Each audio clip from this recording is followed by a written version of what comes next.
हरे कृष्ण माता जी संत प्रभु जी दंडवत प्रणाम। हरे कृष्ण माता जी माता दंडवत जी प्रणाम। दंडवत प्रणाम। हरे कृष्ण। हरे कृष्ण माता जी दंडवत प्रणाम। दंडवत प्रणाम प्रभु जी। हरे कृष्ण। हरे कृष्ण माता जी दंडवत प्रणाम। दंडवत प्रणाम। हरे कृष्ण माता जी दंडवत प्रणाम। दंडवत प्रणाम माता जी। हरे कृष्ण। हरे कृष्ण माता जी दंडवत प्रणाम। हरे कृष्ण। दंडवत हरे प्रणाम। कृष्ण माताजी दंडवत प्रणाम माताजी। दंडवत प्रणाम। हरे ఈ कृष्ण। రోజు వామన జయంతి మాతాజీ నిన్న ఈ यस రోజు माता जी ఈ ఈరోజే. రోజే సో నిన్న హాఫ్ డే మనకి ఫాస్టింగ్ నిన్న మనకి పార్శ్వ ఏకాదశి, ఇవాళ మనకి వామన ద్వాదశి కాబట్టి 2 డేస్ బ్యాక్ టు బ్యాక్ ఇలా ఫెస్టివల్స్ వచ్చినప్పుడు ఏం చేస్తారంటే రెండిటికి కలిపి ఫాస్టింగ్ ఉంటాం అనమాట. మరి ఈ రోజు మరి అవసరం లేదు కదా. ఈ రోజు మనకి ఫాస్టింగ్ బ్రేక్ చేసే టైం అనేది 10:20 తర్వాత ఉంది. మీరు ఒకసారి మెసేజ్ వచ్చి ఉంటది, ఒకసారి చూడండి. టైం తర్వాత ఉంటుందన్నమాట హైదరాబాద్ లో ఉన్న వాళ్ళకి. సో అప్పటి వరకు ఫాస్టింగ్ ఉంటే రెండిటి ఫాస్టింగ్ కలిపి ఉన్నట్లు అయిపోతుంది మాతాజీ. ఓహో బ్రేక్ చేయాల్సిన టైం అప్పుడు అవుతుంది. మీరున్న ఊరు ప్రకారం మీరు మీ టైం అనేది ఒకసారి చూసుకోవాలి. ఓకే ముంబై ముంబై మాతాజీ ముంబైలో ఓకే. 2 అవర్స్ తేడా మనకి. మీరు ఏం చేయాలంటే మీకు ఇది వైష్ణవ క్యాలెండర్ ఉంటుంది కదా, అందులో ఉండొచ్చు మీకు. మీరు ఒకసారి చూస్తే ఈ ఏకాదశి అండ్ ద్వాదశి కలిపి ఫాస్టింగ్ ఎప్పుడు బ్రేక్ చేయాలి అనేది ఉంటది అందులో, ఒకసారి చూడండి. Okay Mataji. Yes Mataji, thank you. So ఈరోజు వామన ద్వాదశి ఉంది కాబట్టి మనం కొన్ని డీటెయిల్స్ లార్డ్ వామనదేవ్ గురించి చూసుకొని నిన్నటి శ్లోక అనేది మనం కంప్లీట్ చేయడానికి ట్రై చేద్దాము. వామన దేని గురించి చెప్పండి మాతాజీ. కొన్ని డీటెయిల్స్ మనం ఏం లెసన్స్ నేర్చుకోవచ్చు ఆ పాస్ట్ టైం నుంచి అనేది కొన్ని తెలుసుకొని నిన్న శ్లోక మనం కంప్లీట్ చేద్దాం. ఎస్ మాతాజీ. హరే కృష్ణ. హరే కృష్ణ. हरे कृष्ण माता जी दंडवत प्रणाम। హరే కృష్ణ. దండవత్ ప్రణామ్ మాతాజీ. మంగళాచరణ చేద్దాము.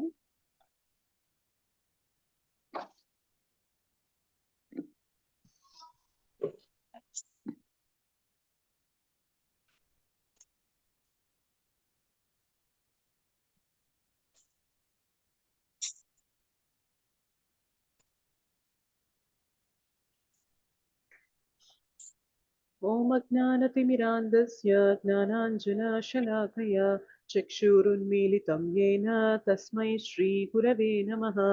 శ్రీచైతన్యమనోభీష్టం స్థాపితం యేన భూతలే స్వయం రూపः కదా మహ్యం దదాతి స్వపదాంతికం.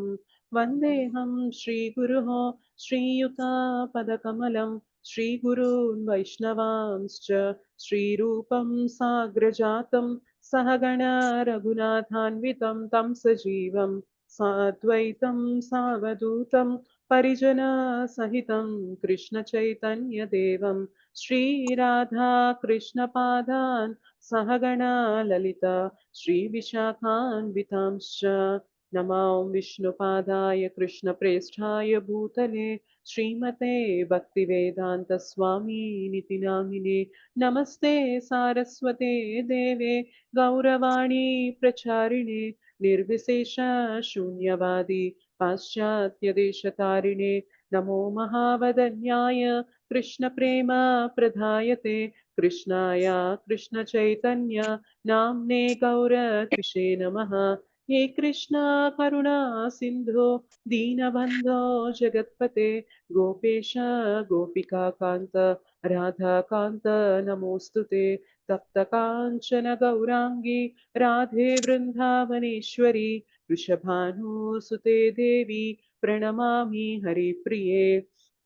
वाञ्छाकल्पतरुभ्यश्च कृपा सिन्धुभ्य एव च पतितानां पावनेभ्यो वैष्णवेभ्यो नमो नमः।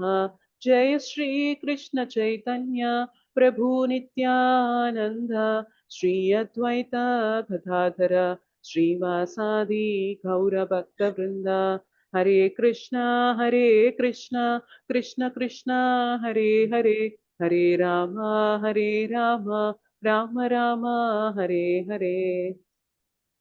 जय जय श्री चैतन्य जय नित्यानंद जय अद्वैत चंद्र जय गौर भक्त वृंद। जय जय श्री चैतन्य जय नित्यानंद జయ ద్వైత చంద్ర జయ గౌర భక్త బృంద జయ జయ శ్రీ చైతన్య జయ నిత్యానంద జయ ద్వైత చంద్ర జయ గౌర భక్త బృంద ఓం నమో భగవతే వాసుదేవాయ ఓం నమో భగవతే వాసుదేవాయ ఓం నమో భగవతే వాసుదేవాయ ముఖం కరోతి వాచాలం పంగుం లంఘయతే గిరిం యత్కృపాతమహం వందే శ్రీగురుం దీనతారణం परमानन्दमाधवं श्रीचैतन्य ईश्वरम्। श्री श्री राधा मदन मोहन जी की जय, श्री श्री गौर निताय की जय, श्री श्री जगन्नाथ बलदेव सुभद्रा मैया की जय, जगत गुरु पतित पावन श्रील प्रभुपाद की जय, श्रील गुरुदेव की जय, अनंत कोटि वैष्णव वृंद की जय, समावेत गौर भक्त वृंद की जय, कलयुग पावन हरिनाम संकीर्तन की जय, हरे कृष्ण महामंत्र की जय, हरिनाम प्रभु की जय, पिताय गौर प्रेमानंदे हरे हरे बोल।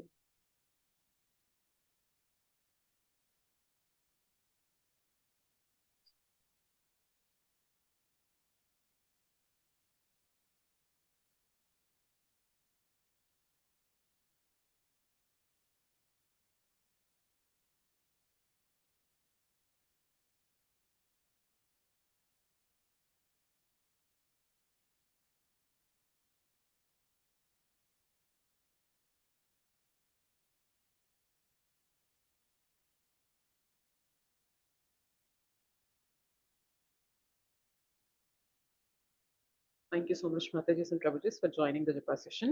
సో ఈరోజు మనం అనుకున్నట్లు వామన ద్వాదశి అనేది సెలబ్రేట్ చేసుకుంటున్నాం కాబట్టి కొన్ని డీటెయిల్స్ మనం లార్డ్ వామన దేవ గురించి డిస్కస్ చేయడానికి ట్రై చేద్దాం. మనకి జనరల్గా ఏమంటారు అంటే, నేను ఇది హిస్ గ్రేస్ అమరేంద్ర ప్రభుజీ క్లాస్లో విన్నాను. మనకి ఆస్ట్రాలాజికల్ చార్ట్స్లో మన జాతకాల ప్రకారం మనకి కొన్ని గ్రహాలు అనేవి సరిగా నడవట్లేదు, ఫలానా దశ నడుస్తుంది, ఇప్పుడు మీకు రాహు దశ, కేతు దశ, సో శని మహాదశ నడుస్తుంది, సో మీకు ప్రాబ్లమ్స్ అనేవి వస్తూ ఉంటాయి, కొంచెం మీ లైఫ్ అనేది అప్ అండ్ డౌన్ అవుతూ ఉంటుంది. ఇట్లా మనం వింటూ ఉంటామా లేదా చెప్పండి జనరల్ గా?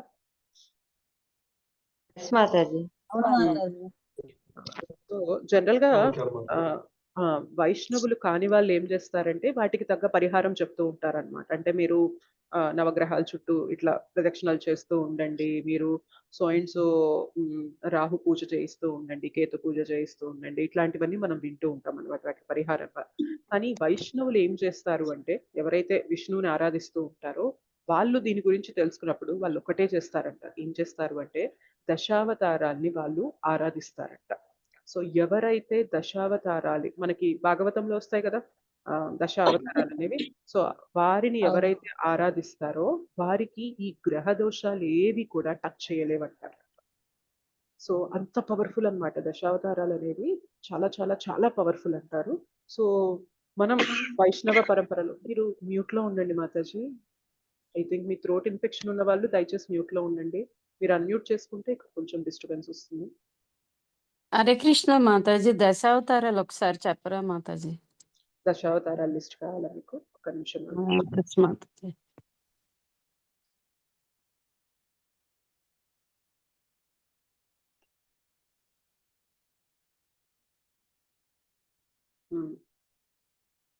మత్స్య అవతారం, వరాహ అవతారం, వామన అవతారం, శ్రీరామచంద్రుడు, కృష్ణ, కల్కి, కూర్మ అవతారం, నరసింహ అవతారం, పరశురామ అవతారం, బుద్ధ అవతారం. ఓకే మాతాజీ. ఓకేనా? మీకు దొరుకుతాయి ఆన్లైన్ లో చూసిన. అంటే బుద్ధ అవతారం కోసం కొంచెం కన్ఫ్యూషన్ మాతాజీ. అవతారం కూడా దశావతారమే మాతాజీ. బుద్ధుడిని మనం ఏంటంటే వేదాల్ని వద్దు పక్కన పెట్టండి అని చెప్పిన అవతారంగా కన్సిడర్ చేస్తాం, కానీ అప్పుడున్న పరిస్థితి ప్రకారం యానిమల్ సాక్రిఫైస్, సో విపరీతంగా యానిమల్ సాక్రిఫైస్ జరుగుతూ ఉండేదన్నమాట. పేరుకి ఏంటంటే వేదాల్లో ఉన్నదని చెప్పి ఇష్టం వచ్చినట్టుగా జంతు బలి అనేది, జంతువుల్ని చంపడం అనేది చేసేవారు అనమాట. భగవంతుడు మనందరికీ ఎలా అయితే తండ్రో ప్రతి జీవికి కూడా ఆయన తండ్రినే. ఇష్టం వచ్చినట్లు ఇలా హత్యలనేవి చేసేస్తూ వేదాలని అడ్డంగా పెట్టుకొని అలా చేస్తున్నప్పుడు భగవంతుడే బుద్ధునిగా వచ్చి మీరు వేదాలు పట్టించుకోవాల్సిన అవసరం లేదు, పక్కన పెట్టేసేయండి, అసలు అది ఫాలో అవ్వద్దు అని చెప్పడం వల్ల ఏం చేస్తున్నారంటే ఆ సాక్రిఫైస్, యానిమల్ సాక్రిఫైస్ అనేది, ఆ బలులు చేయడం అనేది, అట్లా యానిమల్స్ ని చంపడం అనేది చెయ్యొద్దు అని ప్రొజెక్ట్ చేయడం కోసం అలా చెప్పారనమాట. But బుద్ధావతారం is a valid Dasavatharam అనమాట. ఓకే మాతాజీ. ఒక్కొక్క అవతారానికి ఒక్కొక్క పర్పస్ ఉంటుంది మాతాజీ. ఆ పర్పస్ కోసం వచ్చి ఆ పర్పస్ అనేది చేసేసి వాళ్ళు తిరిగి మళ్ళీ భగవద్ధామానికి వెళ్ళిపోతూ ఉంటారు. అంటే అవతారం అనేది పరిసమాప్తి చెందుతూ ఉంటుంది అనమాట.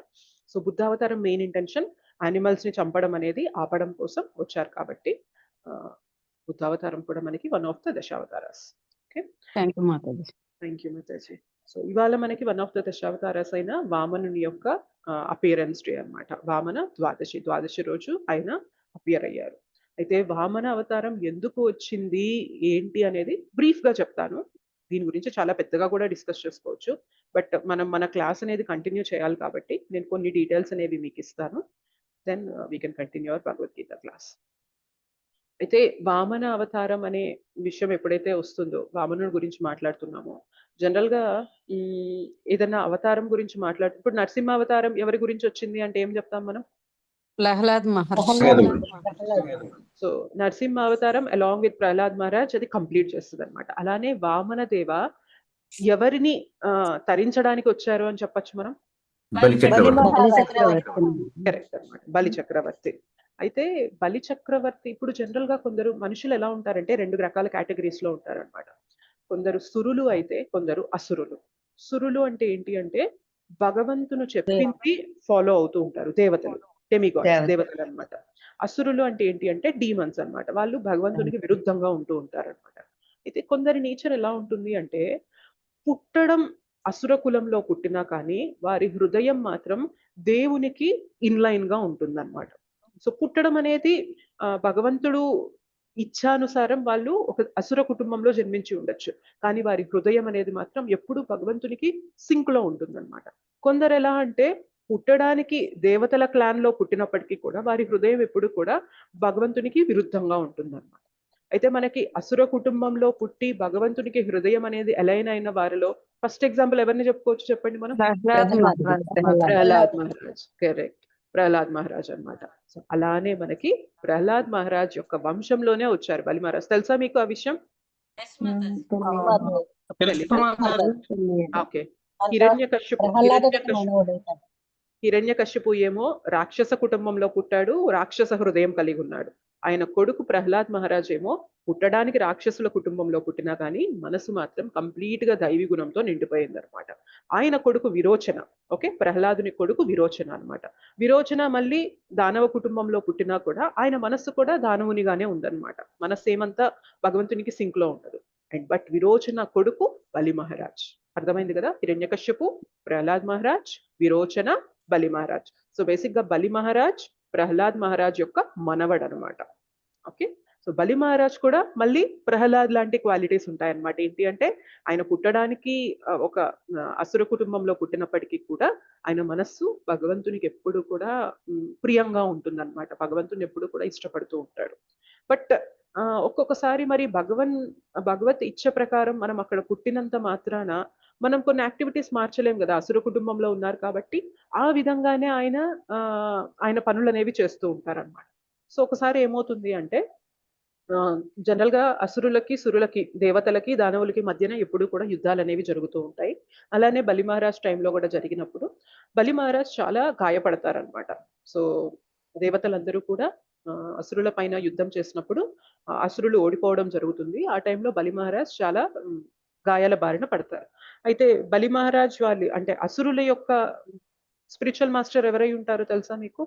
వాళ్ళ యొక్క గురువు శుక్రాచార్యుడు. అసురులకి శుక్రాచార్యుడు, సురులకి దేవతలకి మాత్రం బృహస్పతి. గుర్తుపెట్టుకోవాలి, ఓకేనా? దేవతలకి మాత్రం గురువు బృహస్పతి, దానవులకి మాత్రం గురువు శుక్రాచార్యుడు. అయితే ఈ శుక్రాచార్యుడు ఏం చెప్తారంటే, నువ్వు ఇట్లా ఓడిపోయావు కదా, నేనేం చేస్తానంటే నీ తరపున ఓలెడన్ని యజ్ఞాలు చేస్తాను. సో యజ్ఞాలు చేసి బ్రాహ్మణుల యొక్క ప్రీతి పొంది వారి యొక్క కృపని పొందుతాను.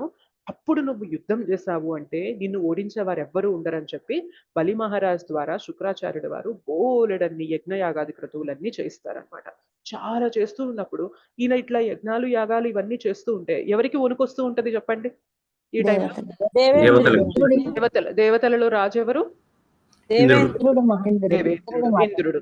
ఇంద్రుడికి కంగారు పుడుతూ ఉంటుందన్నమాట. ఎట్లా చేయాలి ఎట్లా చేయాలి, ఈయన తేజస్సు పెరిగిపోతూ ఉంటుంది, ఆయనకి బ్రహ్మ తేజస్సు వచ్చేస్తూ ఉంటుంది అనమాట. ఇప్పుడు బ్రాహ్మణుల కృప అనేది బాగా పొందుతున్నాడు కాబట్టి ఆయన తేజస్సు అంతా కూడా బ్రహ్మ తేజస్సుతో నిండిపోయిందనమాట.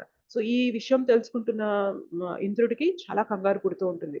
ఇప్పుడు ఈయన శక్తి అనేది పెరిగిపోతూ ఉంది, నా శక్తి ఈయన శక్తి ముందు నిలబడలేదు, ఎట్లా ఇప్పుడు మేము వాళ్ళని ఆల్రెడీ ఓడించాం కాబట్టి ఇంత తేజస్సు తెచ్చుకొని డెఫినెట్ గా బలి మహారాజు తన సైన్యాన్ని వేసుకొని నా దగ్గరకు వచ్చి అటాక్ చేస్తారు, నేనైతే ఇప్పుడు ఇన్ని ఎదుర్కోలేను అని చెప్పి ఇంద్రుడికి అర్థమైపోతుంది. అయితే అర్థమైనప్పుడు ఏం చేస్తారంటే తనంతట తాను డెసిషన్ తీసుకోలేకుండా ఏం చేస్తారంటే బృహస్పతి దగ్గరికి వెళ్ళి చెప్తారు, ఇట్లా జరుగుతుంది, బలి మహారాజు ఏమో చాలా శక్తి అనేది తెచ్చుకుంటూ ఉన్నాడు, మరి ఇప్పుడు ఏం చేయాలి, ఏ విధంగా ఆయన నేను ఎదిరించాలి, ఏం చేయమంటారు అన్నప్పుడు బృహస్పతి ఒకటే చెప్తారనమాట, ఇప్పుడు నువ్వు ఏం చేసినా కూడా ఆయన నువ్వు ఎదిరించలేవు, ఇప్పుడు నువ్వు చేయాల్సిన పని ఏంటి అంటే you just go in incognito, అంటే దాక్కో, వెళ్ళిపోయి ఎక్కడో చోట నీ తల దాచుకో తప్ప ఇప్పుడు నువ్వు ఆయన్ని ఎదిరించాలని చూసావంటే నువ్వు ఓడిపోవడం తప్ప ఏమీ జరగదు అని చెప్పి చెప్తారనమాట. సో ఇంకా ఇంకో గతి లేక దేవతలందరూ కూడా స్వర్గం నుండి వెళ్ళిపోయి వాళ్ళు ఎలా అంటే బలి మహారాజు ఇట్లా వస్తూ ఉంటారు, దేవతలకి శక్తి ఉంటుంది అనమాట. ఏంటి అంటే ఇప్పుడు మనం మన ఇంటి నుండి వెళ్ళిపోవాలనుకోండి, ఎవరైనా మన పైన అటాక్ చేయడానికి వస్తున్నారు, మనం వెళ్ళిపోవాలి అంటే మేబీ ఇంటి ముందు ఒక గుమ్మం ఇంటి వెనక గుమ్మం ఉందనుకోండి, ముందు నుండో వెనక నుండో దాక్కొని వెళ్ళిపోతాం, కానీ మనం మన రూపాన్ని మార్చుకోగలమా? మార్చుకోలేము. కానీ దేవతలకి ఆ శక్తి ఉంటుంది అనమాట. సో వాళ్ళు ఏంటంటే బలి మహారాజ్ తన సైన్యం ఇట్లా స్వర్గం వైపు అటాక్ చేయడానికి వస్తూ ఉన్నా కూడా ఆయన కళ్ళ ముందే కొన్ని పక్షుల్లాగా కొన్ని జంతువుల్లాగా అట్లా వాళ్ళు రూపాన్ని చెంది కళ్ళ ముందే వాళ్ళు వెళ్ళిపోయి దాక్కుంటారనమాట. సో మొత్తం స్వర్గం అంతా కూడా ఎంటీ అయిపోతుంది, బలి మహారాజ్ ఆక్యుపై చేసేస్తారనమాట. అయితే మరి జనరల్ గా కొడుకులందరికీ కూడా బాధ వచ్చిందంటే ఫస్ట్ ఎవరు బాధపడతారు చెప్పండి? తల్లి బాధపడుతుందా లేదా? సో దేవతలకి తల్లి ఎవరు? అదితి. అదితి. మీకు తెలుసా ఈ విషయము? కశ్యప మునికి చాలా మంది భార్యలు ఉంటారు, అందులో ఒకరు ఎవరు అంటే అదితి, అదితి వాళ్ళ సిస్టర్ దితి. సో అదితి కశ్యపునికి పుట్టిన పిల్లలందరూ కూడా ఆదిత్యులు అంటారు అనమాట, వీళ్ళందరూ దేవతలుగా ఉంటారు. అండ్ దితి కశ్యప మునికి పుట్టిన పిల్లలందరూ కూడా దానవులుగా ఉంటారు అనమాట, దైత్యులు. ఎస్. సో బేసిక్ గా ఏంటి అంటే అదితికి చాలా బాధేస్తుంది అనమాట, నా కొడుకు ఇంద్రుడు ఇట్లా వెళ్ళి తలదాచుకోవాల్సి వస్తుంది, ఒకప్పుడు మొత్తం స్వర్గానికి అధిపతిగా ఉండి మొత్తాన్ని పాలించిన ఈయన ఇవాళ ఇట్లా తన జీవితాన్ని కాపాడుకోవడానికి వెళ్ళి ఎక్కడో దాక్కోవాల్సి వస్తుంది, ఇది చాలా కష్టంగా ఉంది, నాకు బాధగా ఉంది అని చెప్పి ఆవిడ ఏం చేస్తారంటే భగవంతుడిని విష్ణువుని వేడుకుంటారనమాట. విష్ణువుని వేడుకున్నప్పుడు విష్ణు ఎలా వస్తారు అంటే అదితి కశ్యపుల యొక్క కుమారుడిగా వామనదేవ్గా ఆవిర్భవిస్తారనమాట. ఓకే, భగవంతుడు 3 times అపియర్ అవుతారు. ఎవరైనా చెప్పగలరా 3 అవతారాలు ఏం తీసుకున్నారు ఇట్లా అని? ముగ్గురికి అంటే ఏమంటారంటే సేమ్ ఒకే పర్సన్ ఒక కోరిక కోరుతారనమాట, నాకు మీలాంటి కొడుకు కావాలి మీలాంటి కొడుకు కావాలి అని కోరుకున్నప్పుడు భగవంతుడు అంటారు, నాలాంటి కొడుకుని పొందడం అనేది సాధ్యం లేదు, అంటే నాలాంటి వారు ఇంకొకరు ఉన్నారు అని చెప్పడానికి అసలు స్కోప్ లేదు, నాలాంటి వాళ్ళు కావాలి అంటే బేసిక్ గా నేనే రావాలి మీకు అని చెప్పి 3 సార్లు భగవంతుడు ఒక కపుల్ కి పుడతారు. వాళ్ళు ఎవరు చెప్పగలరు ఎవరైనా? పృథు మహారాజు, శ్రీకృష్ణుడు, వామనుడు మాతాజీ. కృష్ణి గర్భుడు. సో పృష్ణి సుతప వీళ్ళిద్దరు పెయిర్ భార్యాభర్తలు, వీరికి పృష్ణి గర్భుడుగా ఒకసారి వస్తారు భగవంతుడు. అండ్ అదితి కశ్యపునికి వామనదేవ్గా వస్తారు, అండ్ దేవకి వసుదేవ్కి కృష్ణగా జన్మిస్తారు. ఇట్లా 3 సార్లు భగవంతుడు ఏం చెప్తారంటే 3 సార్లు నేను మీ కడుపున నేను జన్మిస్తాను అని చెప్పి ఇట్లా సేమ్ వాళ్ళే డిఫరెంట్ లైఫ్ టైమ్స్ తీసుకుంటున్నప్పుడు భగవంతుడు ఇలా వారి కడుపున ఆవిర్భవిస్తారనమాట. సో అందుకని హరే కృష్ణ. ఈ కృష్ణ గర్భుడు గురించి అంటే వివరంగా ఎక్కడ నాకు అంత ఐడియా లేదు మాతాజీ, మేబీ భాగవతంలో ఏమన్నా వస్తుందేమో, నేను ఇంకా భాగవతం అంత దూరం వెళ్ళలేదు కాబట్టి నాకు ఐడియా లేదు. వస్తుంది మాతాజీ, ఒకసారి క్లాస్ లో విన్నాను. అవునా? ఓకే. మేబీ ఏ క్యాంటోలో వస్తుంది మాతాజీ, ఏదైనా ఐడియా ఉందా మీకు? నేను ధ్రువ చూసి చెప్తాను మహారాజు మాతాజీ. ఉన్నారు కదా మాతాజీ, ధ్రువ మ్మ్. మహారాజు. 6th canto. హరే కృష్ణ మాతాజీ, ధ్రువ మహారాజుని ధ్రువ మహారాజ్. అక్కడ ధ్రువ మహారాజ్ దగ్గరకు వచ్చింది కృష్ణ గర్భాను అని విన్నాను మాతాజీ. అక్కడ అవునా? ఒక ప్లేస్ లో వస్తారా? నేను కొంచెం విన్నాను ఇది. ఓకే, నేనైతే అది వినలేదు, సో నాకు తెలియదు. మేబీ భాగవతంలో రావచ్చు మాతాజీ, కనకాలి మాతాజీ. గర్భోదక సాయి విష్ణువు కృష్ణ గర్భలాగా వస్తారు అక్కడ అనగా కొంచెం విన్నాను మాతాజీ. అవునా? ఓకే, ఉమ్. నాకు దాని గురించి అయితే ఐడియా లేదు మాతాజీ. నేను అది దాని ఒక్క గురించి ప్లేస్ లోనే వస్తారు అని విన్నాను అట్లా. Okay, fine. Okay, Hare Krishna Mataji. Hare Mataji Krishna. Hare Krishna. చెప్పండి మాతాజీ. కృష్ణి భర్త పేరు ఏం పేరు మాతాజీ? అంటే ఆ అవతారం కృష్ణ గర్భుల్లో సుతప. తండ్రి సుతప. థ్యాంక్ యూ కృష్ణి మాతాజీ స్టోరీ అంతా చెప్పనేయండి, లాస్ట్ లో డౌట్స్ అడుగుదాం. Yeah, fine. ఓకే. సో ఇట్లా అయిపోయాక ఏమవుతుంది అంటే, ఇప్పుడు కశ్యపునికి అండ్ అదితికి వామనదేవ్గా ఆయన జన్మిస్తారనమాట. అఫ్ కోర్స్ అపియర్ అవుతారు. అందుకనే ఈయనకి పేరేంటి తెలుసా? ఇంద్రుని యొక్క బ్రదర్ గా పుడతారు కాబట్టి ఈయనకి ఇంకొక పేరు కూడా ఉంటుంది వామనుడికి. ఎవరికైనా తెలుసా? ఇంద్ర అన్న పేరుతోనే వస్తుంది. ఉపేంద్ర మాతాజీ. ఉపేంద్రుడు. ఉపేంద్ర. Correct. ఉపేంద్రుడు అని కూడా అంటారు అనమాట. అందుకే వామనుడికి ఇంకొక పేరు ఉపేంద్రుడు అంటారు. అయితే వామనుడు ఎలా ఉంటారు అంటే, చిన్న బ్రాహ్మణుడిగా ఉండి ఆయన అప్పుడే మనకి ఈ ఇది చేసుకుంటారు కదా, ఒడుగు అనేది చేసుకుంటారు కదా, ఆ సంస్కారం అనేది. అలా చేసుకున్న బ్రాహ్మణుడిగా ఆయన తేజస్సు వెలిగిపోతూ ఉంటుందన్నమాట. సో జనరల్ గా బ్రాహ్మణులు ఇప్పుడు బలి మహారాజ్ చెప్పాను కదా, ఆయనకి బ్రాహ్మణులు అన్నా కానీ వీళ్ళంటే చాలా ప్రీతి అన్నమాట. పుట్టడానికి దానవ కుటుంబంలో పుట్టిన, రాక్షసుల కుటుంబంలో పుట్టినప్పటికీ కూడా ఆయన మనసు ఎప్పుడు కూడా బ్రాహ్మణులకి సేవ చేసుకోవాలి అన్న ఇదిలోనే, ఏదైతే భగవంతుడు ఇష్టపడతారో ఆ విధంగానే చేస్తూ ఉంటారు. సో అలా చేస్తూ ఉన్నప్పుడు ఎప్పుడైతే ఇట్లా మరి యజ్ఞయాగాది క్రతువులు అన్నీ చేసి ఆయన మొత్తం స్వర్గలోకాలన్నీ కూడా గెలిచిన వ్యక్తి అందరికీ కూడా దానాలు ఇవ్వడానికి రెడీగా ఉంటారనమాట. ఒకసారి ఇట్లా వామనదేవ్ వస్తారనమాట. అయితే వామనదేవ్ వస్తున్నప్పుడే వామనదేవ్ యొక్క మేని ఛాయ, తేజస్ అనేది చూసి శుక్రాచార్యకి అర్థమైపోతుంది, he is none other than Vishnu. విష్ణునే ఈ బాలుని రూపంలో ఒక వటువుగా వస్తున్నాడు. సో నువ్వు జాగ్రత్తగా ఉండాలి బలి అని చెప్పి శుక్రాచార్య బలికి చెప్తున్నారనమాట. ఈయన వచ్చి ఇప్పుడు ఏదైనా చెయ్యొచ్చు, సో బీ కేర్ఫుల్ అని చెప్పి చెప్తారు. సో బలి మహారాజ్కి విష్ణు అంటే ఇష్టం అనమాట. పుట్టడం అనేది ఆ కుటుంబంలో పుట్టినప్పటికీ కూడా ఆయన అంటే ఇష్టం. తెలుసుకుంటాడు ఏదైనా కూడా విష్ణువుకి మొత్తం మనం అర్పించుకోవాలి, మన జీవితం యొక్క ఉద్దేశం అదే అని చెప్పి ఈ విషయం అయితే బాగా నమ్ముతాడు అనమాట బలి మహారాజ్.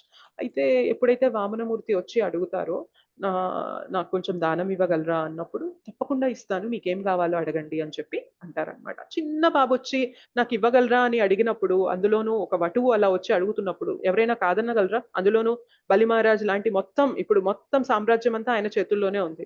పైలోకాలు కింద లోకాలు అన్ని కూడా ఆయన చేతుల్లో ఉన్నప్పుడు ఎవరైనా నాకు కొంచెం దానం ఇవ్వగలరా అని ఒక బాబు వచ్చి అలా ప్రేమగా అడిగినప్పుడు కాదని అనలేం కదా మనము. ఎస్ మాతాజీ. సో అదే ఇదితో బలి మహారాజ్ అంటారనమాట, అడగండి మీకేం కావాలో నేను ఇస్తాను అంటే, నాకు పెద్దగా ఏం అక్కర్లేదు కానీ జస్ట్ నాకు 3 అడుగుల నేల ఉంటే సరిపోతుంది అని చెప్పి వామన మహారాజ్ అంటారనమాట. ఆ మాట వినగానే బలి మహారాజ్కి ఒక చిన్న ప్రౌడ్ ఫీలింగ్ వస్తుంది అనమాట. 3 అడుగుల నేల ఏంటి, నీకేం కావాలో అడుగు, ఆ రాజ్యం ఇవ్వమంటావా, ఈ రాజ్యం ఇవ్వమంటావా, ఏమి ఇవ్వమంటావో అడుగు, 3 అడుగుల నేలతో నువ్వేం చేసుకుంటావు అని చెప్పి అడిగినప్పుడు, లేదు అత్యాశకు కూడా పోకూడదు, నాకు 3 అడుగుల నేల చాలు అని చెప్పి అంటారనమాట. వెంటనే మళ్ళీ శుక్రాచార్య బలి మహారాజ్ని వెనక్కి లాగుతారనమాట. వద్దు, ఆయన విష్ణువు, ఆయన మాటల్లో ఏదో ఒకటి చేసి ఆయనకు కావాల్సింది ఆయన సాధించుకుంటారు, నువ్వు మాత్రం వినొద్దు ఆయన మాటని అని చెప్పి చెప్తారనమాట.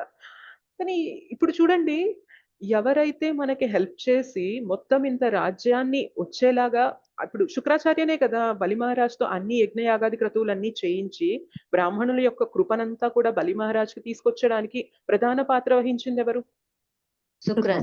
శుక్రాచార్య. జనరల్ గా మనకు అలా ఎవరైనా అంత పెద్ద ఫేవర్ చేశారనుకోండి, తిరిగి వాళ్ళు ఏదన్నా మాట చెప్తున్నప్పుడు మనం వాళ్ళ మాటకి జవదాటడానికి చూస్తామా? చూడం.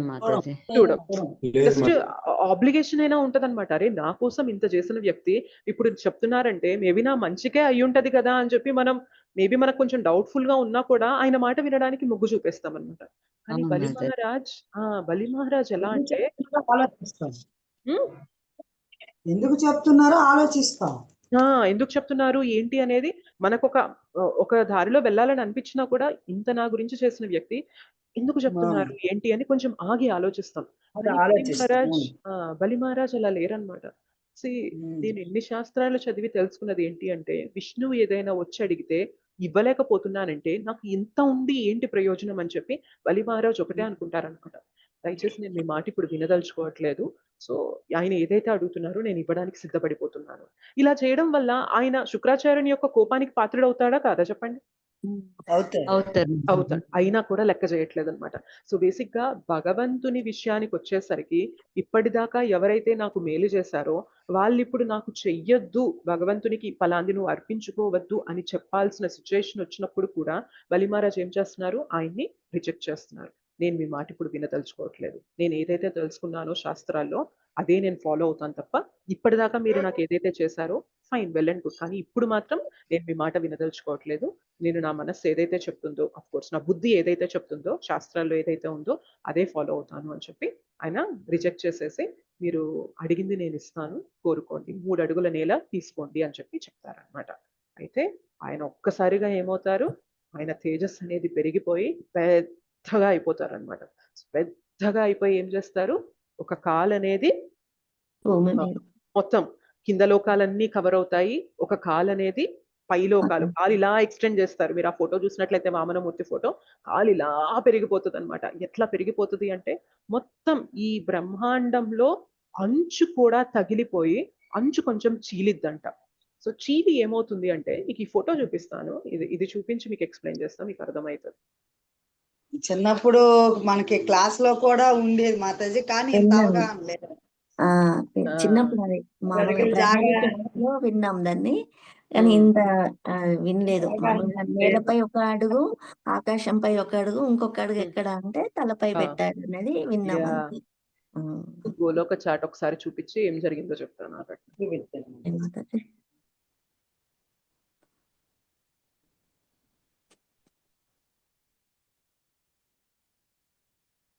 హ్మ్.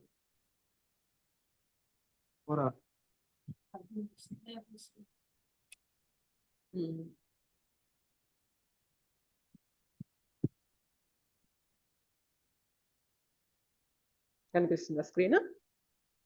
కనిపిస్తుంది మాకు. సో ఒక అడుగేమో నేలపై పెట్టారు. ఒక అడుగేమో మొత్తం కింద లోకాలన్నీ వెళ్ళిపోయినాయి ఆ కింద అడుగుతో. లోకాలన్నీ ఒక వెళ్ళిపోయింది. అడుగేమో పైకి చాపినప్పుడు ఏమైందంటే భగవంతుడు, ఇక్కడ పొరలు కనిపిస్తున్నాయి చూసారా మీకిక్కడ? ఒక బ్రౌన్ కలర్‌లో, బ్లూ కలర్, ఆరెంజ్, మళ్ళీ స్కై బ్లూ కలర్, కొంచెం అదొక teal colour, grey colour, black colour కనిపిస్తున్నాయి కదా! సో ఈ పొరలన్నీ దాటుకుపోయి భగవంతుని కాలు ఈ చివరి పొర మహత్తత్వాన్ని కనిపిస్తుంది కదా ఇక్కడ పొర ఒకటి, దానికి కూడా చీలిందంట. సో చీలి ఏమైంది అంటే, మీరు చూసారా బయట మనకి